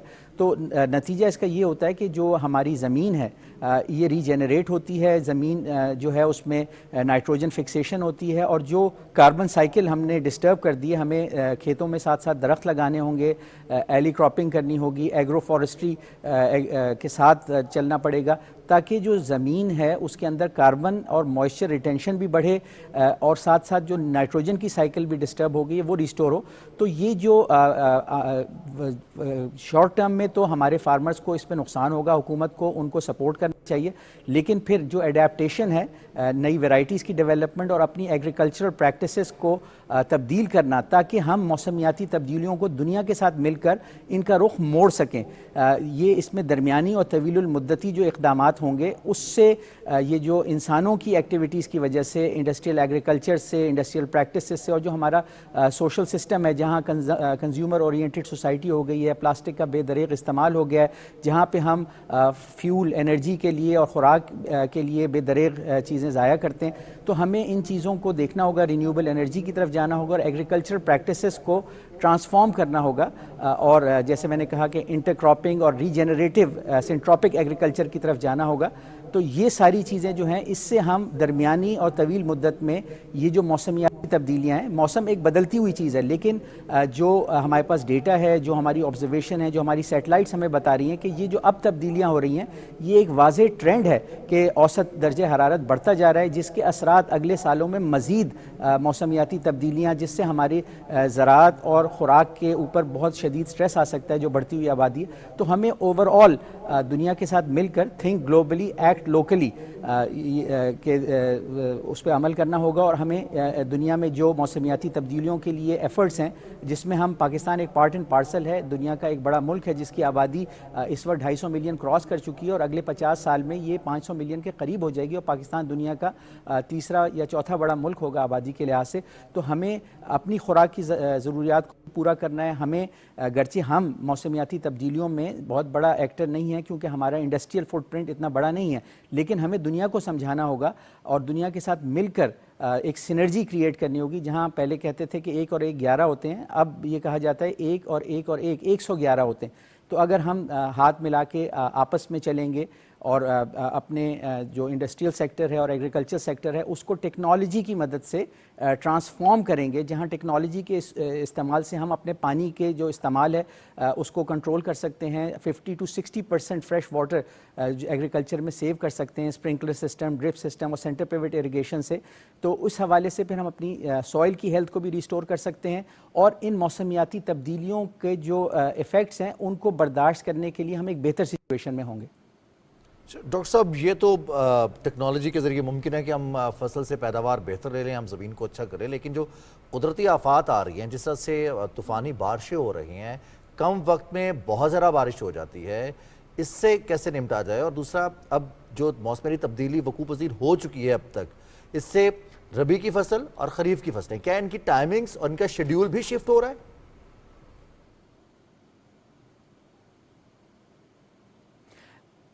جی بالکل, یہ شیڈیول شفٹ ہو رہے ہیں, اور ایسے میں جیسے چاہے کاٹن ہو چاہے یہ ویٹ ہو, اس میں ایسی ورائٹیز ڈیولپ کی جا رہی ہیں جو کہ ان جو کلائمیٹک چینجز ہیں اس سے جو سیزنل چینجز آ رہے ہیں اس سے بہتر اڈیپٹ کر سکتی ہیں. آپ کو پتہ ہے کہ ہمارے ہاں پنجاب میں 1.5 مہینے تک بھی فوگ کا بھی سیزن آ رہا ہے جو کہ پہلے اس طرح نہیں ہوتا تھا, اور وہ فوگ اب اسموگ میں کنورٹ ہو رہا ہے کہ اس میں ہوا کی کوالٹی بھی خراب ہے اور ساتھ ساتھ فصلوں کو بھی نقصان پہنچتا ہے کیونکہ سورج کی جو توانائی اور روشنی ہے وہ وافر مقدار میں پودوں کو نہیں مل پاتی اسموگ کی وجہ سے. تو ایسی ورائٹیز ڈیولپ کی جا رہی ہیں جو کلائمیٹ چینج ریزسٹنٹ ہوں, ریزیلینٹ ہوں, اڈیپٹ کریں کلائمیٹ چینج سے.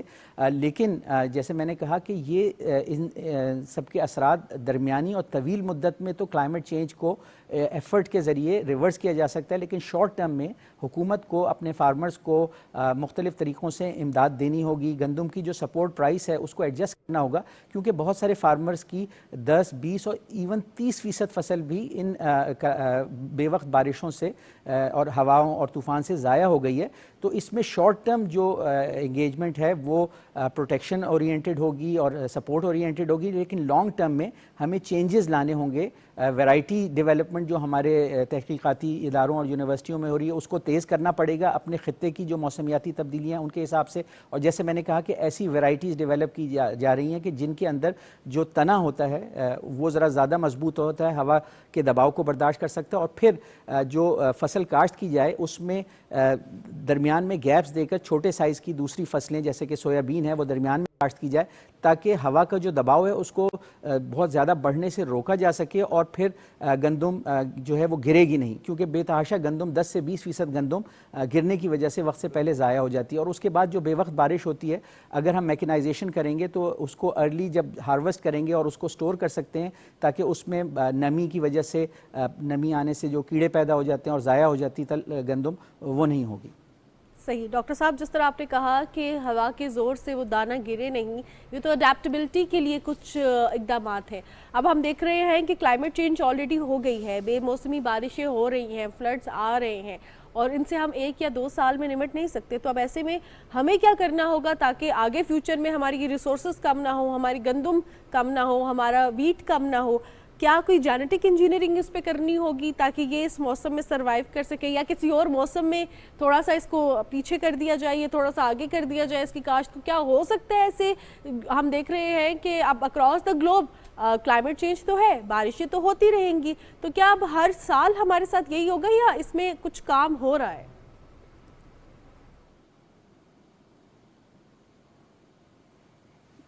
جی، اس حوالے سے کام ہو رہا ہے، اور چائنا کے ساتھ تعاون کے ذریعے بھی ہم ٹیکنالوجی ایسی حاصل کر سکتے ہیں جس میں جینیٹک انجینئرنگ کے ذریعے ہم اپنی فصلوں کی جو مدت ہے اس کو بھی تھوڑا کم کر سکتے ہیں، اور اس کی جو بوائی ہے اور کٹائی ہے اس کو جو نئے موسموں کا پیٹرن ہے اس سے الائن کر سکتے ہیں۔ دنیا میں کچھ جگہوں پہ گندم کی فصل 9 مہینوں پہ بھی مشتمل ہوتی ہے، تو ہمارے ہاں چونکہ سورج کی توانائی وافر مقدار میں اویلیبل ہوتی ہے تو ہم 5 سے 6 مہینوں میں وہ فصل حاصل کر لیتے ہیں، جبکہ آپ دیکھتی ہیں کہ ہمارے ملک میں بھی الگ الگ پیٹرنز ہیں کہ سندھ میں جو موسم ہوتا ہے اس میں مارچ کے مہینے میں گندم کٹ جاتی ہے، جبکہ پنجاب میں یہ سلسلہ اپریل میں ہوتا ہے اور خیبر پختونخوا تک مئی میں چلتا ہے۔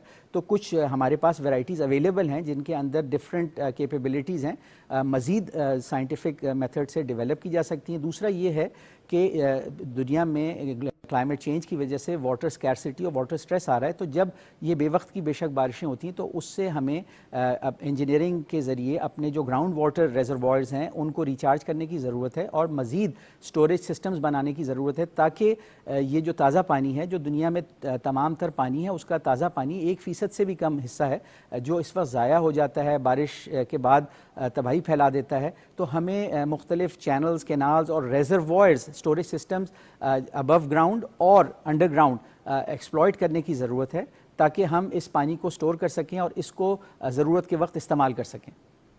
تو ڈاکٹر صاحب کیا مشورہ دیں گے؟ آپ نے باولپور میں ایک وقت گزارا ہے اور یہ وہ خطہ ہے جہاں ہم دیکھتے ہیں کہ اچھے ٹیمپریچر کی وجہ سے گندم کی فصل اور اس کا حصول پیداوار بھی اچھی رہی، پھر سینٹر میں آتا ہے سندھ سے بھی اور پنجاب کے میدانی علاقوں سے بھی، تو اوورآل ایک سینٹر بن جاتا ہے، اور ریسرچ کے حوالے سے، پڑھائی کے حوالے سے، پھر کاشتکاری کے حوالے سے بھی تمام لوگ کنسلٹ کرتے رہے ہیں۔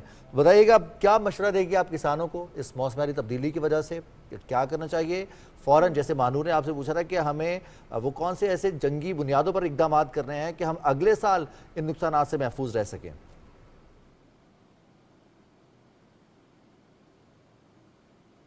جی، بہت اچھا سوال کیا آپ نے، اور یہ نہ صرف کسانوں کے لیے ہے بلکہ اس پورے اس ایکو سسٹم کے لیے ہے جو زراعت کا ایکو سسٹم ہے، جہاں پہ جامعات، آپ کو پتہ ہے ایک طویل عرصے تک یہاں 1 یا 2 زرعی جامعات تھیں اور انہوں نے بہت اچھا کام کیا اور اب بھی بہت اچھا کام کر رہے ہیں، لیکن جو ملکی ضروریات ہیں اور بین الاقوامی ٹرینڈز ہیں اس کے مطابق اب زراعت کے اوپر کئی یونیورسٹیز پاکستان میں آ چکی ہیں، اور دیگر جو جنرل یونیورسٹیز ہیں اس میں بھی زراعت کی بڑی اسٹرانگ فیکلٹی ڈیولپ ہو گئی، اور فوڈ سیکیورٹی جو ہے وہ اور کلائمیٹ چینج یہ ایسے گلوبل چیلنجز ہیں جس پہ جنگی بنیادوں پہ پوری دنیا میں کام ہو رہا ہے، ہمارے ہاں بھی، اور ہمیں جو اس حوالے سے ٹیکنیکل نو ہاؤ ہے اس کو فارمرز تک ٹرانسفر کرنا ہے، جس کے لیے پھر حکومتی جو ایکسٹینشن ہے، ایگریکلچر ایکسٹینشن، اور یونیورسٹیز کو، جامعات کو، پروفیسرز کو اپنی لیبارٹریز تک صرف اپنے آپ کو لمٹ نہیں کرنا چاہیے، بلکہ اپنے جو ریسرچ فارمز ہیں ان کو پھر بڑے پیمانے پہ جو گورنمنٹ نے انیشیٹو لیا ہے، جو اس وقت چولستان میں اور دیگر علاقوں میں جو زمین بنجر پڑی ہے، مارجنل لینڈز ہیں جن کو آباد کرنے کے لیے ایک پورے ملک میں ایفرٹ ہو رہی ہے، تو جامعات کو بڑے پیمانے پہ اس کا حصہ بننا چاہیے، اور فارمرز تک یہ know how climate change adaptation کی اور جو نئے موسم ہیں، نئی ویرائٹیز ہیں، نئی ایگریکلچرل ٹیکنیکس ہیں، ان کو فارمرز کو جنگی بنیادوں پہ اس میں ٹرین کرنا چاہیے، اور یہ مل جل کر کام کرنے سے، یعنی ایک طرف گورنمنٹ کی پالیسیز اس کے لیے कंड्यूसिव हों, दूसरा हम इनोवेशन को, नई टेक्नोलॉजीज़ और ट्रेंड्स को इस्तेमाल करें, और तीसरा ये है कि इसमें जो कोलैबोरेशन है अपने मुल्क के अंदर, अब जो फार्मर्स हैं और जो साइंटिस्ट हैं और जो गवर्नमेंट है, इन तीनों को मिलकर काम करना होगा और एक प्लेटफॉर्म पे एक दूसरे के साथ ताउन को बढ़ाना होगा, सिनर्जी को बढ़ाना होगा, ताकि एक और एक और एक 111 हो सकें और हम इन दो हैकल चैलेंजेस से जब ही निपट सकते हैं ताउन के ज़रिए, टेक्नोलॉजी को अडॉप्ट करके और गवर्नमेंट के जो पॉलिसी फ्रेमवर्क है उसके अंदर ये इंसेंटिवाइजेशन की जाए कि जो फार्मर्स टेक्नोलॉजी को, नई वैराइटीज़ को अडॉप्ट करते हैं उनको मुख्तलिफ़ तरीक़ों से सब्सिडीज़ दी जाएँ। मज़ीद ये है कि जो उनको प्राइस प्रोटेक्शन है वो दी जाए ताकि एग्रीकल्चर उनके लिए एक ल्यूक्रेटिव और इंसेंटिव वाला प्रोफेशन रहे और जो बड़े पैमाने पे खुराक पैदा करनी है उसके लिए लोग इंटरेस्टेड रहें। और जैसे ज़मीनों को आबाद करने का जो अमल है जिसमें हम अपने ख़ित्ते के दूसरे ममालिक से भी ताउन कर रहे हैं कि वो इस एग्रीकल्चर सेक्टर में मज़ीद इन्वेस्टमेंट लेके आएँ जिससे हम टेक्नोलॉजी को अडॉप्ट कर सकेंगे। तो मैं समझता हूँ ये सारे अच्छे स्टेप्स हैं और जो एकेडीमिया है मैं समझता हूँ उसका इसमें की रोल है, क्योंकि जो नई टेक्निक्स हैं उससे सबसे ज़्यादा जो वाकिफ़ होते हैं वो हमारे यूनिवर्सिटी में जो रिसर्चर्स होते हैं, जो प्रोफेसर्स होते हैं। लेकिन बात सिर्फ बातों तक नहीं रहनी चाहिए बल्कि उसको अमली तौर पर किसानों तक पहुंचाना चाहिए।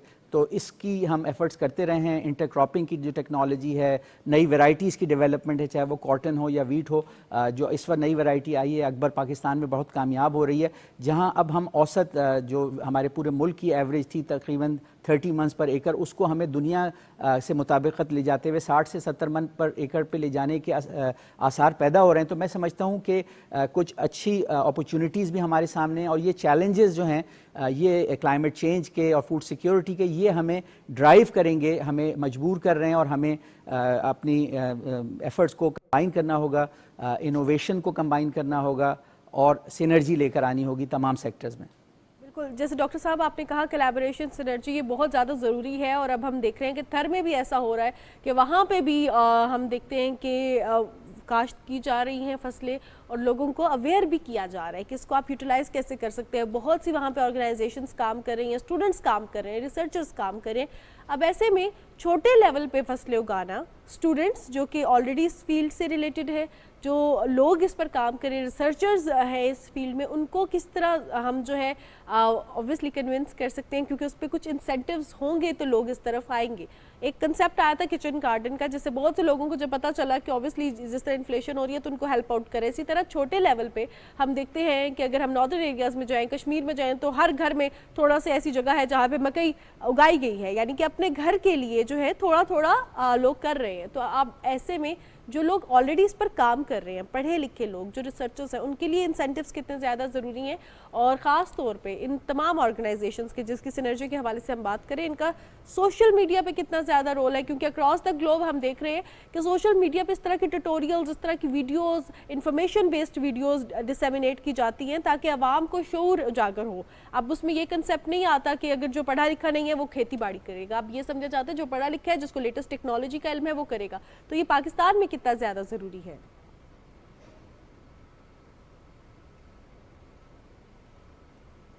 ये बहुत ज़रूरी है, जैसे आपने बताया, और जैसे कहावत है कि कतरा कतरा मिलकर दरिया बनता है। और चूँकि हमारा जो मुल्क है कुदरती तौर पे ये एक टेम्परेट क्लाइमेट जोन में है और नेचुरली रिवर्स के ज़रिए फ्रेश वाटर सप्लाईज अवेलेबल हैं, तो कुदरती तौर पे जो नेमतें हैं अल्लाह ताला ने भरपूर तरीके से हमें उनसे नवाजा है और हमारे पास एक ज़राअत की 10,000 साल पुरानी तारीख़ है।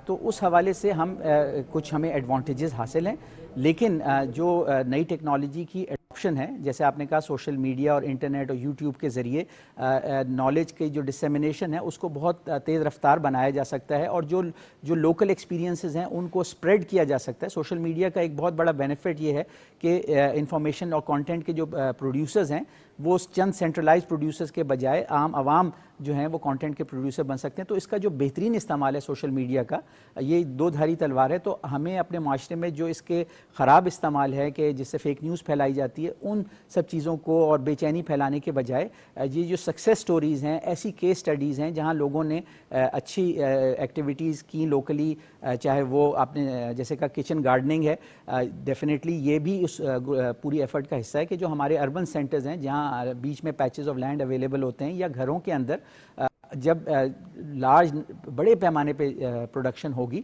تو جو ہم اپنی فوڈ سیکیورٹی اس کو میٹ کر سکیں گے، اور جو اس کے اندر آرگینک فوڈز ہے اس کا کانٹینٹ جو ہے وہ بڑھے گا.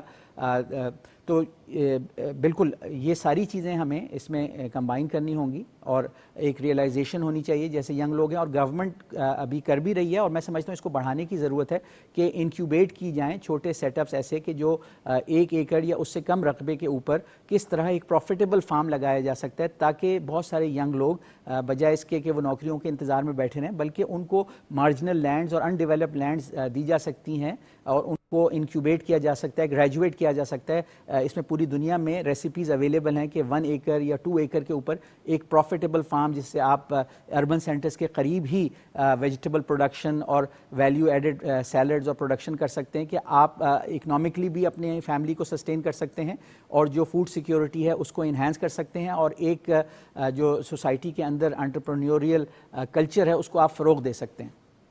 بالکل صحیح. بہت شکریہ ڈاکٹر اطہر محبوب صاحب، سابق وائس چانسلر اسلامیہ یونیورسٹی بہاولپور، اور اس کے ساتھ ساتھ جو زراعت اس حوالے سے ایکسپرٹیز رکھتے ہیں، اور بڑے شاندار مشورے دیا آپ نے کسانوں کو.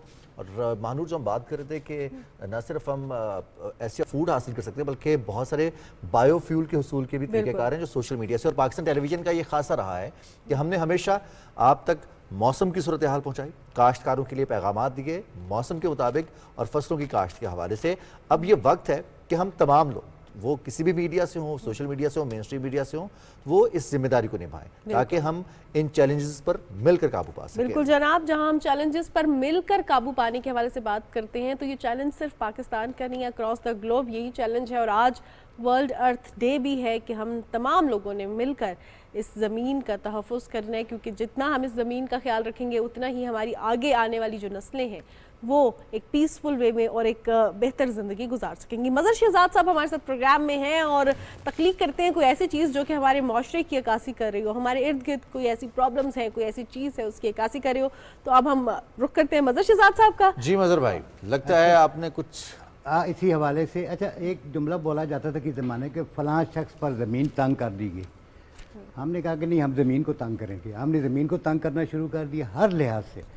آپ دیکھیں جو بڑی بڑی بلڈنگز اور جو روڈز بنتی ہیں، پھر جو یہاں گیسز، اور پھر اس کے بعد جو یہ خطرناک جو سب سے زیادہ چیز ہے کہ بمبنگ کی جاتی ہے کہیں بھی، کسی بھی، چاہے افغانستان میں ہوئی ہو چاہے کہیں بھی فلسطین میں ہوئی ہو، اس کے اثرات وہ طویل عرصہ تک، جیسے ابھی دیکھیں جاپان میں جو کچھ ہوا تھا ہیروشیما ناگاساکی کا، اس کے اثرات آج تک وہاں پہ ہو رہے ہیں. تو ہمیں واقعی ضرورت ہے بڑی شدت کے ساتھ کہ ہم نے اس زمین کو بچانا ہے. اس کی یہ جب کووڈ ہوا تھا تو جو اوزون کی لیئر تھی وہ کسی حد تک ریپیئر ہوئی تھی، لیکن اب دوبارہ وہی صورتحال ہے. ہمیں انشاءاللہ بہتر ہوگا. اور تمام لوگ، جب اصل مسئلہ ہوتا ہے ریئلائز کرنے کا، تسلیم کرنے کا، جب سب پوری دنیا کو اس حوالے سے یہ ریئلائزیشن موجود ہے کہ کہیں نہ کہیں انسان کچھ غلط کر رہا ہے اس کو ریئرز کے ساتھ بھی، تو ہمیں اپنے ماحول کو بہتر کرنے کے لیے اب تمام ممالک مل کر کوپ 27, 28 اور 29 کے لیے مل رہے ہیں، اور ایجنڈا طے ہوتا ہے، اس پر اگریمنٹ بھی ہوتے ہیں. تو انشاءاللہ حالات بہتر ہوں گے. بہت شکریہ مظہر شہزاد صاحب آپ کا، اور انشاءاللہ آپ سے پھر ملاقات بھی ہوگی. اور اب ہمیں بڑھنا ہے ایک بریک کی جانب، اور اس کے بعد پروگرام کا سلسلہ ہم آگے بڑھائیں گے.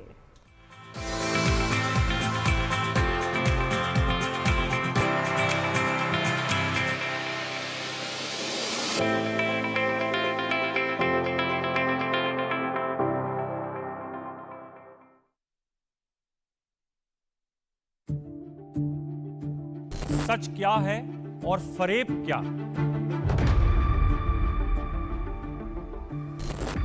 سچ جاننے کا حق آپ کا بھی ہے اور میرا بھی.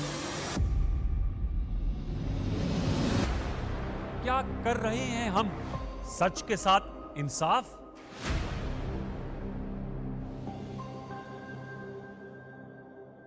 سچ تو یہ ہے کہ سچ بولنا، سننا اور برداشت کرنا مشکل ہے.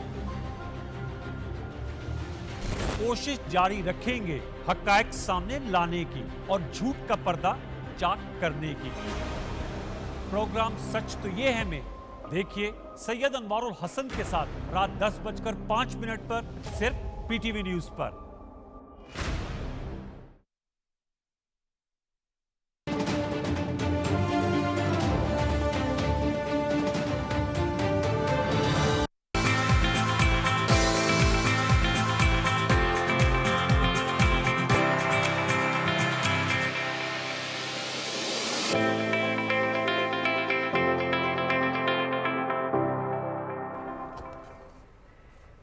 जी जनाब, सुबह पाकिस्तान में आपको एक बार फिर खुशामदीद कहते हैं। आज हम सुबह से ही जो न्यूज़ शामिल कर रहे हैं, कुछ बड़ी ज़बरदस्ती शामिल कर रहे हैं, और हमारे दरमियान जो गेस्ट हैं वो भी देखा जाए तो डिफरेंट इंडस्ट्री से रिलेटेड हैं। हमने स्पोर्ट्स के मैदान के हवाले से बात की, इसके साथ साथ सियासत के मैदान का रुख किया। ज़रा अब हम एंटरटेनमेंट के मैदान का रुख करें रिजवान।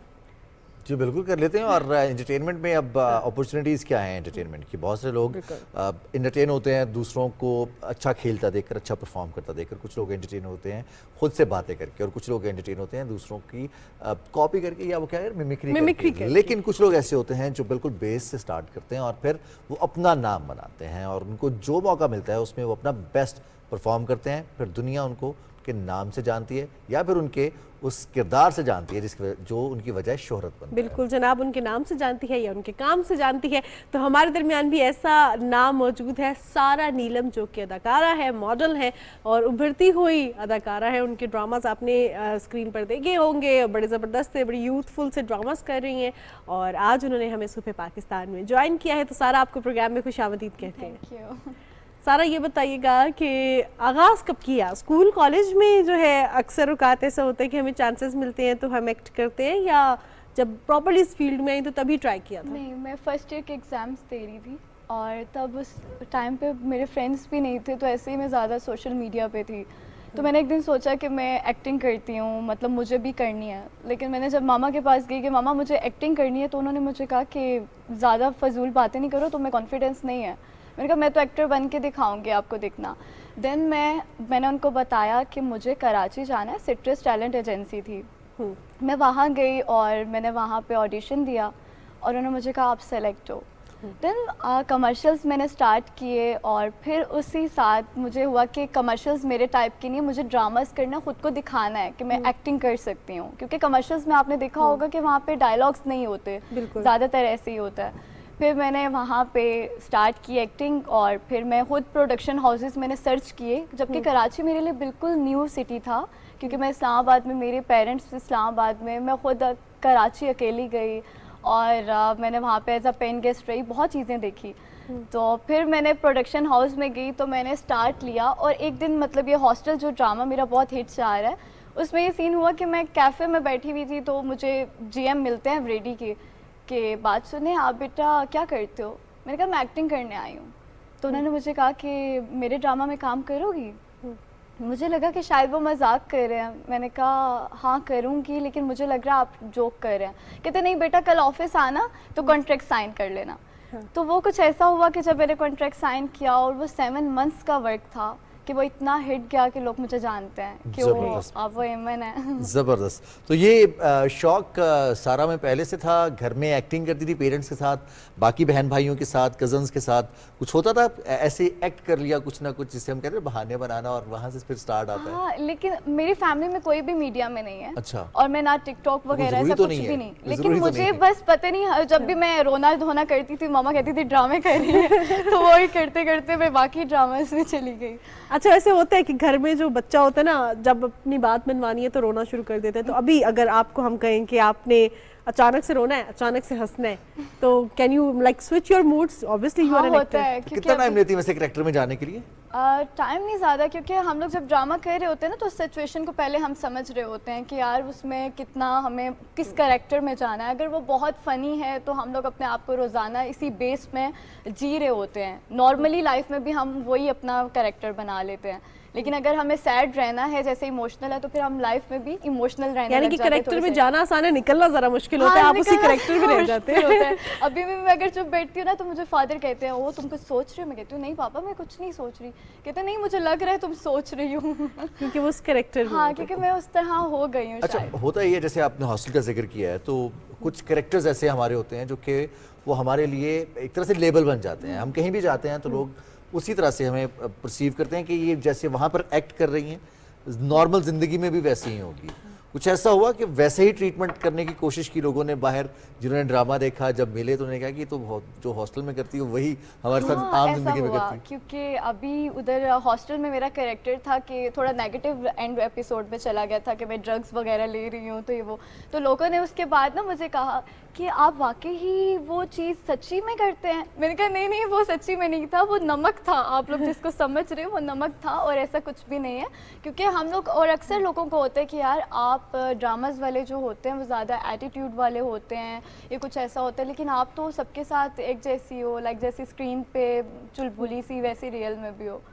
तो मुझे ये बताइएगा सारा कि फर्स्ट ईयर की आप स्टूडेंट थी और फिर आप गई Karachi, and obviously Karachi is a big city और फिर अपॉर्चुनिटीज़ भी उस हवाले से हैं, लेकिन जब आप ऐसे लोगों के साथ काम करते हैं, हिना दिलपजीर साहिबा जी, उनका क्या वर्सटाइल एक्ट्रेस है, तो ऐसे में उनके साथ कैसे एक्सपीरियंस रहा सीनियर्स के साथ काम करके, जो कि मंझे हुए अदाकार होते हैं, तो थोड़ा सा शुरू में जब आप किसी भी फील्ड में जाते हैं और सीनियर्स के साथ होते हैं तो थोड़ा सा डर लग रहा होता है। हाँ। तो ये कैसे एक्सपीरियंस रहा? मुझे जब मेरा फर्स्ट डे था हॉस्टल का तो मुझे लग रहा था कि हिना दिलपजीर बहुत सख्त हैं, और ये मैंने उनके बारे में ऐसा सुना था, लेकिन जब मैं उनसे मिली वो इतनी कोई स्वीट हैं कि मैं मतलब लाइक मैं अपने वर्ड्स में एक्सप्लेन भी नहीं कर सकती। कि मैं उनके पास आती थी कि मुझे ना आपा बहुत हेडेक हो रहा है, वो कहती थी बेटा जाओ मैं पानी लेकर आओ, मैं नज़र उतारती हूँ। मतलब एक आर्टिस्ट, इतनी ज़्यादा नाम उन्होंने कमाया हुआ है, लेकिन वो इतना स्वीट कि वो सबका ख्याल रख रही हैं, और उन्होंने मुझे सिखाया कि बेटा ऐसे नहीं, कैमरा ऐसे फेस करना है, इधर ही देखना है। तो वो बहुत, तो मुझे प्रोजेक्ट में बहुत मज़ा आया कि आज भी वो मेरे कॉन्टेक्ट में है। तो मुझे खुशी होती है कि अब मैं जितने भी बड़े स्टार्स के साथ काम किया, मुझे अभी तक अच्छी कास्ट मिली है, अच्छे लोग मिले हैं। लोग कहते हैं नेगेटिव भी होते हैं, लेकिन मुझे अभी सब पॉजिटिव मिले हैं। चलिए, आप खुशकिस्मत है, वरना अक्सर ये कहा जाता है कि ख़ास तौर पर ड्रामा इंडस्ट्री में, चूँकि काफ़ी मैच्योर है, हम देखते हैं कि हर तरफ ड्रामाज बन रहे हैं और तकरीबन एक ही स्क्रिप्ट के ऊपर मोस्टली, लेकिन ये अच्छा था, हॉस्टल वाला भी डिफरेंट आइडिया था। बहुत कम ऐसे ड्रामाज होते हैं जो एंटरटेनिंग होते हैं। तो स्पेस बनाना मुश्किल लगा आपको, या फिर रास्ते खुलते गए और आसानी से स्पेस बन गया, आसानी से जगह बन गई? ये बहुत हार्ड टाइम था, लाइक जैसे मैंने 2 इयर्स स्पेंड किए हैं ना, आई स्वेयर टू गॉड मुझे लगता है कि मैंने पता नहीं कैसे किए हैं, क्योंकि मैं आई एम यंगर वन, तो मैं घर में सबसे छोटी लाडली, और मुझे अलाउ भी नहीं था पहले कि नहीं बेटा मीडिया को नहीं, पहले स्टडी कंप्लीट करो। लेकिन मैं जब वहाँ गई तो मेरे पास, आप खुद सोचें, जब आपके पास वहाँ घर नहीं है, आपके पास कोई अपॉर्चुनिटीज़ नहीं है, आप किसी को जानते नहीं हो, रेफरेंस के बगैर मीडिया नहीं चलता। रेफरेंस नहीं है तो आपको कोई अप्रोच नहीं करेगा, आपको यही कहेगा यार आपका फेस यहाँ से टेढ़ा है, यहाँ से आपको ये करवाना चाहिए, यहाँ से आपको सर्जरी करवानी चाहिए, ऐसे बोला जाता है। लेकिन मुझे लगता है कि मैं जब आहिस्ता आहिस्ता मैं प्रोडक्शन हाउसेस में जाके बाहर 2 आवर्स वेट करती थी कि कब वो बंदा आएगा और मुझसे मिलेगा। तो वो फिर ये होता था कि मैं आहिस्ता आहिस्ता, मुझे 1 ईयर में जब मैंने अचीव करना खुद शुरू किया कि मैं सबको मैसेज कर रही हूँ यार मुझे आप देख लें, मुझे ऑडिशन कर लें, अगर मेरा अच्छा काम लगा तो आप कर। फिर वो जब मैंने स्टार्ट किया, मुझे ड्रामाज मिले, तो अब मुझे लगता है कि फिर अल्लाह ताला ने पता नहीं क्या था ऐसा कि अल्लाह ताला वो चीज़ करता रहा, शायद वो मेरी नीयत देख रहा था। मुझे लोग खुद बोलते हैं कि मीडिया इतना आसान नहीं है, लोगों को अपॉर्चुनिटीज़ नहीं मिलती, तुम्हें ड्रामा कैसे मिले हैं। तो बहुत हार्ड टाइम था कि कभी कभार सोचती हूँ ना तो रो पड़ती हूँ। ऑब्वियसली हर फील्ड में हम देखते हैं कि आजकल ऐसा ही है, आपको बहुत ज़्यादा स्ट्रगल करनी पड़ती है। हम मार्केट के हालात देखते हैं तो अपॉर्चुनिटीज़ कम है और रिसोर्सेज ज़्यादा है, तो वो मैन पावर हमारे पास बहुत ज़्यादा है लेकिन अपॉर्चुनिटीज़ कम है। अब ऐसे में हम देखते हैं कि जैसे ड्रामा इंडस्ट्री है, अब इसमें ये भी होता है कि जब हमने बहुत सी अदाकारों को देखा जो आई और उन्होंने बहुत मैच्योर किरदार जब किए तो उनके ऊपर वो छाप लग गई, और उसके बाद जब वो कोई और एक्ट करती थी तो वो एक्सेप्ट नहीं कर सकते थे लोग। हम देखते हैं कि जैसे आयज़ा खान ने बहुत सीरियस रोल्स किए और उनको फिर बहुत टाइम लगा उनमें से निकल के चुलबुला सा रोल करने में, और फिर लोगों ने हमीद को सास के अलावा देख ही नहीं सकते आप। बिल्कुल हाँ, तो उन्होंने आहिस्ता आहिस्ता जो है अपनी जगह बनाई उन रोल्स में। तो अब जब आपका स्टार्ट है तो आप भी देखती हैं कि मैंने वर्सटाइल रोल करना है, या अब इसमें मुझे नेगेटिव में जाना है, या इसमें मुझे पॉजिटिव रोल मिल रहा है, या शुरू में you just want to explore? नहीं, मुझे लगता है कि मैं आर्टिस्ट तभी इंसान बनता है जब वो हर टाइप के रोल करे, चाहे वो इमोशनल हो, उसे खेलना आता हो। जब अगर एक ही वो चीज़ करेगा तो आप वाली बात है कि वो उस पर स्टैंप लग जाएगा, ओ आपका ये कैरेक्टर है तो आप इससे क्यों हिले हैं। अब हिना दिलपजीर का हम लोग शॉक्ड हो रहे थे कि वो अभी मोमो वाला कैरेक्टर कर रही थी, अब वो एकदम से जब हमारी वार्डन बनी تو ہمیں لگ رہا تھا کہ یار وہ مطلب عجیب سا سوٹ کچھ نہیں لگ کر رہا رہا تھا کہ وہ مومو ہی ہیں ہم یا وہ اس ایک طرح دیکھ فنی رہے ہیں. اداکارہ ہاں ہے فنی اداکار ہیں تو اس طرح ہم انہیں سیریس کریکٹر میں دیکھ رہے ہیں تو وہ بالکل مطلب عجیب تھا, کچھ چینج لگ رہا تھا. تو یہ چیز ہوتی ہے. لیکن مجھے ہے چلبلی کریکٹر پسند ہیں کہ میں چلبلے ٹائپ کروں, کیونکہ میں ریئل لائف میں بھی ایسی ہوں, تو مجھے ہوتا ہے کہ میں ایسے کریکٹر کروں. تو پاکستان میں کون سی ڈرامہ فن آرٹسٹ ہیں, چاہے میل ہیں یا فیمیل ہیں پاکستان میں, جس نے انسپائر کیا سارا کو کہ سارا ایکٹنگ کر سکتی ہے, سارا ڈرامہ کر سکتی ہے؟ صبا قمر. صبا قمر بہت اچھی لگتی ہے مجھے. میں آئی وانٹ کہ میں ان کے ساتھ آنے والے وقت میں کام کروں, لیکن مجھے اتنی اچھی لگتی ہیں کہ میں ان کا میں کوئی ڈرامہ مس نہیں کرتی. میں باقی کوئی ڈراماز کم دیکھتی ہوں, بہت کم, لیکن میں صبا قمر کا ڈرامہ ریپیٹ پہ دیکھتی ہوں کہ مجھے وہ دیکھنا ہے کہ وہ بندی کیا ایکٹنگ کرتی ہے. اچھا, صبا قمر کی اگر ایکٹنگ میں دیکھیں تو ان کے ایکسپریشنز بہت لاؤڈ بھی ہوتے ہیں, اور زیادہ تر جو ان کے پروجیکٹس ہوتے ہیں کم پروجیکٹس ہوتے ہیں, لیکن ویمن امپاورمنٹ, کوئی اسپیسیفک سوشل ایشو سے ریلیٹڈ میسج لازمی مل رہا ہوتا ہے. تو ان کی کیا آپ کو پروجیکٹس کی ڈیسیژن اچھی لگتی ہے, ایکٹنگ اچھی لگتی ہے, اسٹائل اچھا لگتا ہے؟ کیونکہ وہ رول جس میں بہت لاؤڈ ایکسپریشنز دینے ہوتے ہیں تو ایک مائنڈ میں نام آتا ہے صبا قمر کا. ہم دیکھتے ہیں کہ پاکستان میں کوئی بھی ایسا پروجیکٹ ہو, صبا قمر اس کو بڑے اچھے سے نبھاتی ہیں. تو آپ کیا چیز اس میں پسند کرتی ہیں؟ صبا قمر کی مجھے ایکٹنگ پسند ہے. ابھی میں نے ان کا چیخ جب دیکھا تھا نا, تو مجھے لگ رہا تھا کہ یہ شاید کوئی اور کریکٹر نہیں کوئی کر سکتا, کوئی بھی ایکٹر یہ والا کریکٹر کر ہی نہیں سکتا, صبا قمر نے کیا. جو آپ ان کی پرفارمنس دیکھیں کہ وہ رونے والا بھی اس طرح کرتی ہیں کہ اگلا انسان موبائل ہاتھ میں اٹھا کے رونے لگ جاتا ہے. ہر کسی آرٹسٹ میں یہ ٹیلنٹ نہیں ہوتا کہ وہ اگلے بندے کو رلا سکے. صحیح. تو اب سارا کیا پلان کر رہی ہیں کہ سارا نے اب فیوچر میں کیا دیکھ کر ڈرامہ سائن کرنا ہے؟ اس میں اپنا کریکٹر دیکھنا ہے, اسکرپٹ دیکھنا ہے, پیسے دیکھنے ہیں, یا پھر ایکسپوجر دیکھنا ہے, کاسٹ دیکھنی ہے؟ اتنے سارے آپشن ہوتے ہیں, کس پر کلک کرتی ہیں سارا؟ میں اسکرپٹ پہ کرتی ہوں. اسکرپٹ پہ؟ آپ کی اسکرپٹ اگر اچھی ہوگی اور آپ کا ہوتا ہے, کیونکہ آرٹسٹ کو دیا, آپ کو تو پتا ہوگا آرٹسٹ کو دیا چاہتا ہے کہ آپ کا اتنے ڈیز کا ورک ہے. اکثر ہوتا ہے کہ وہ آپ کو کال کر کے بول رہے ہوتے ہیں کہ 10 ڈیز کا ورک ہے, آپ کا یہ کریکٹر ہے, اور وہ بہت چھوٹا کریکٹر ہوتا ہے کہ آپ کو سوچ رہے ہوتے ہو کہ یار میں یہ کام کرنے کے بعد میں چھوٹا کریکٹر کروں گی, نہیں, تو ہم لوگ منع کر دیتے ہیں. لیکن ابھی میرا جو ہے کہ مجھے سب سے پہلے اسکرپٹ دیکھنی ہے کہ میرے کتنے دن کا کام ہے, کیا کریکٹر ہے.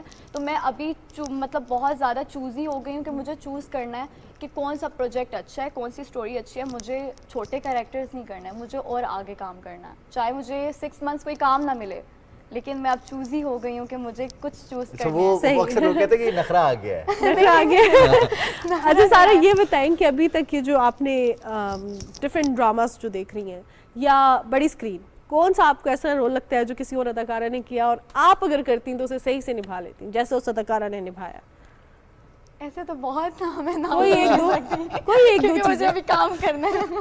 ہاں, یہ ویسی چیز ہوتی ہے. اچھا, ایک اور چیز آپ سے میں جاننا چاہوں گی, بڑی اسکرین پر بھی آنے کے پلانس ہیں, موویز کی طرف بھی جانا چاہیں گی, یا جو کرافٹ ہے اپنا ڈرامہ انڈسٹری میں کچھ سال بہتر بنانا چاہتی ہیں؟ میں ابھی ڈرامہ انڈسٹری میں, جب تک میں اپنے آپ کو یہ نہیں دیکھتی کہ میں پرفیکٹ ہوں, بالکل اس چیز پہ آ گئی ہوں, تب تک میں فلم نہیں کروں گی. آپ جب فلم کرنے لگ جاتے ہو پھر آپ فلم میں ہی رہتے ہو, لیکن آپ جب ڈراماز کرتے ہو نا, تو میں کہتی ہوں ڈرامہ زیادہ بیسٹ ہے. آپ انجوائے کرتے ہو, آپ کو کاسٹ اتنی اچھی ملتی ہے, تو آئی تھنک بیسٹ ہے. لیکن کچھ یہ ہے کہ آج کل جو بلاگرز آ گئے ہیں یا ٹک ٹاکرز آ گئے ہیں, انہوں نے ہمارے انڈسٹری کو خراب کر دیا. لائک ہم ٹیلنٹس کو, ہم لوگ جاتے ہیں نا تو ہمیں پتہ چلتا ہے او لیڈ پہ وہ ٹک ٹاکر آ رہی ہیں, اور مجھے ہوتا ہے میں ٹک ٹاک زیادہ نہیں دیکھتی, تو میں کہتی ہوں او کون سی ٹک ٹاکر, وہ جب کہتے ہیں تو مجھے نہیں پتا ہوتا, اور جب آ کے ساتھ بیٹھتی ہوں او یہ. اچھا, تو آپ کو لگتا ہے کہ کاسٹنگ اس بیسس پہ بھی ہوتی ہے کہ سوشل میڈیا پہ فالوئنگ کتنی ہے؟ ٹرو ہوتی ہے. اچھا, ویسے یہ ریفرنس بہت ہے. آپ اگر کسی کے کزن ہیں اور آپ کا لائک ڈائریکٹر کوئی آپ کا کزن ہے, چاچو کا بیٹا ہے, کوئی بھی,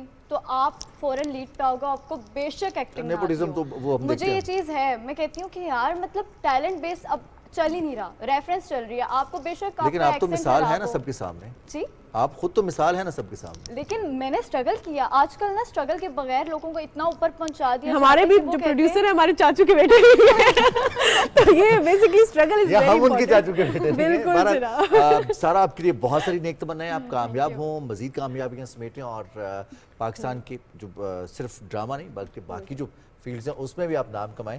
ہماری دعائیں آپ کے سارے. بہت شکریہ آپ تشریف لائیں, اور ہمارے ناظرین یقینی طور پر خوش ہوئے ہوں گے آپ کو دیکھ کر, جو ہاسٹل کے فینس ہیں, پر جو باقی آپ ڈراماز میں آپ نے ایکٹ کیا ہے, हमारे प्रोग्राम का वक्त भी ख़त्म हो चुका है। बिल्कुल जनाब, और जाते हुए यही कहेंगे कि मेहनत करें, अपनी जगह बनाने की कोशिश करें। वो कहते हैं ना, do your best and God will do the rest. तो अपनी तरफ से मेहनत जारी रखें, अल्लाह ताला आपके लिए रास्ते बनाएगा।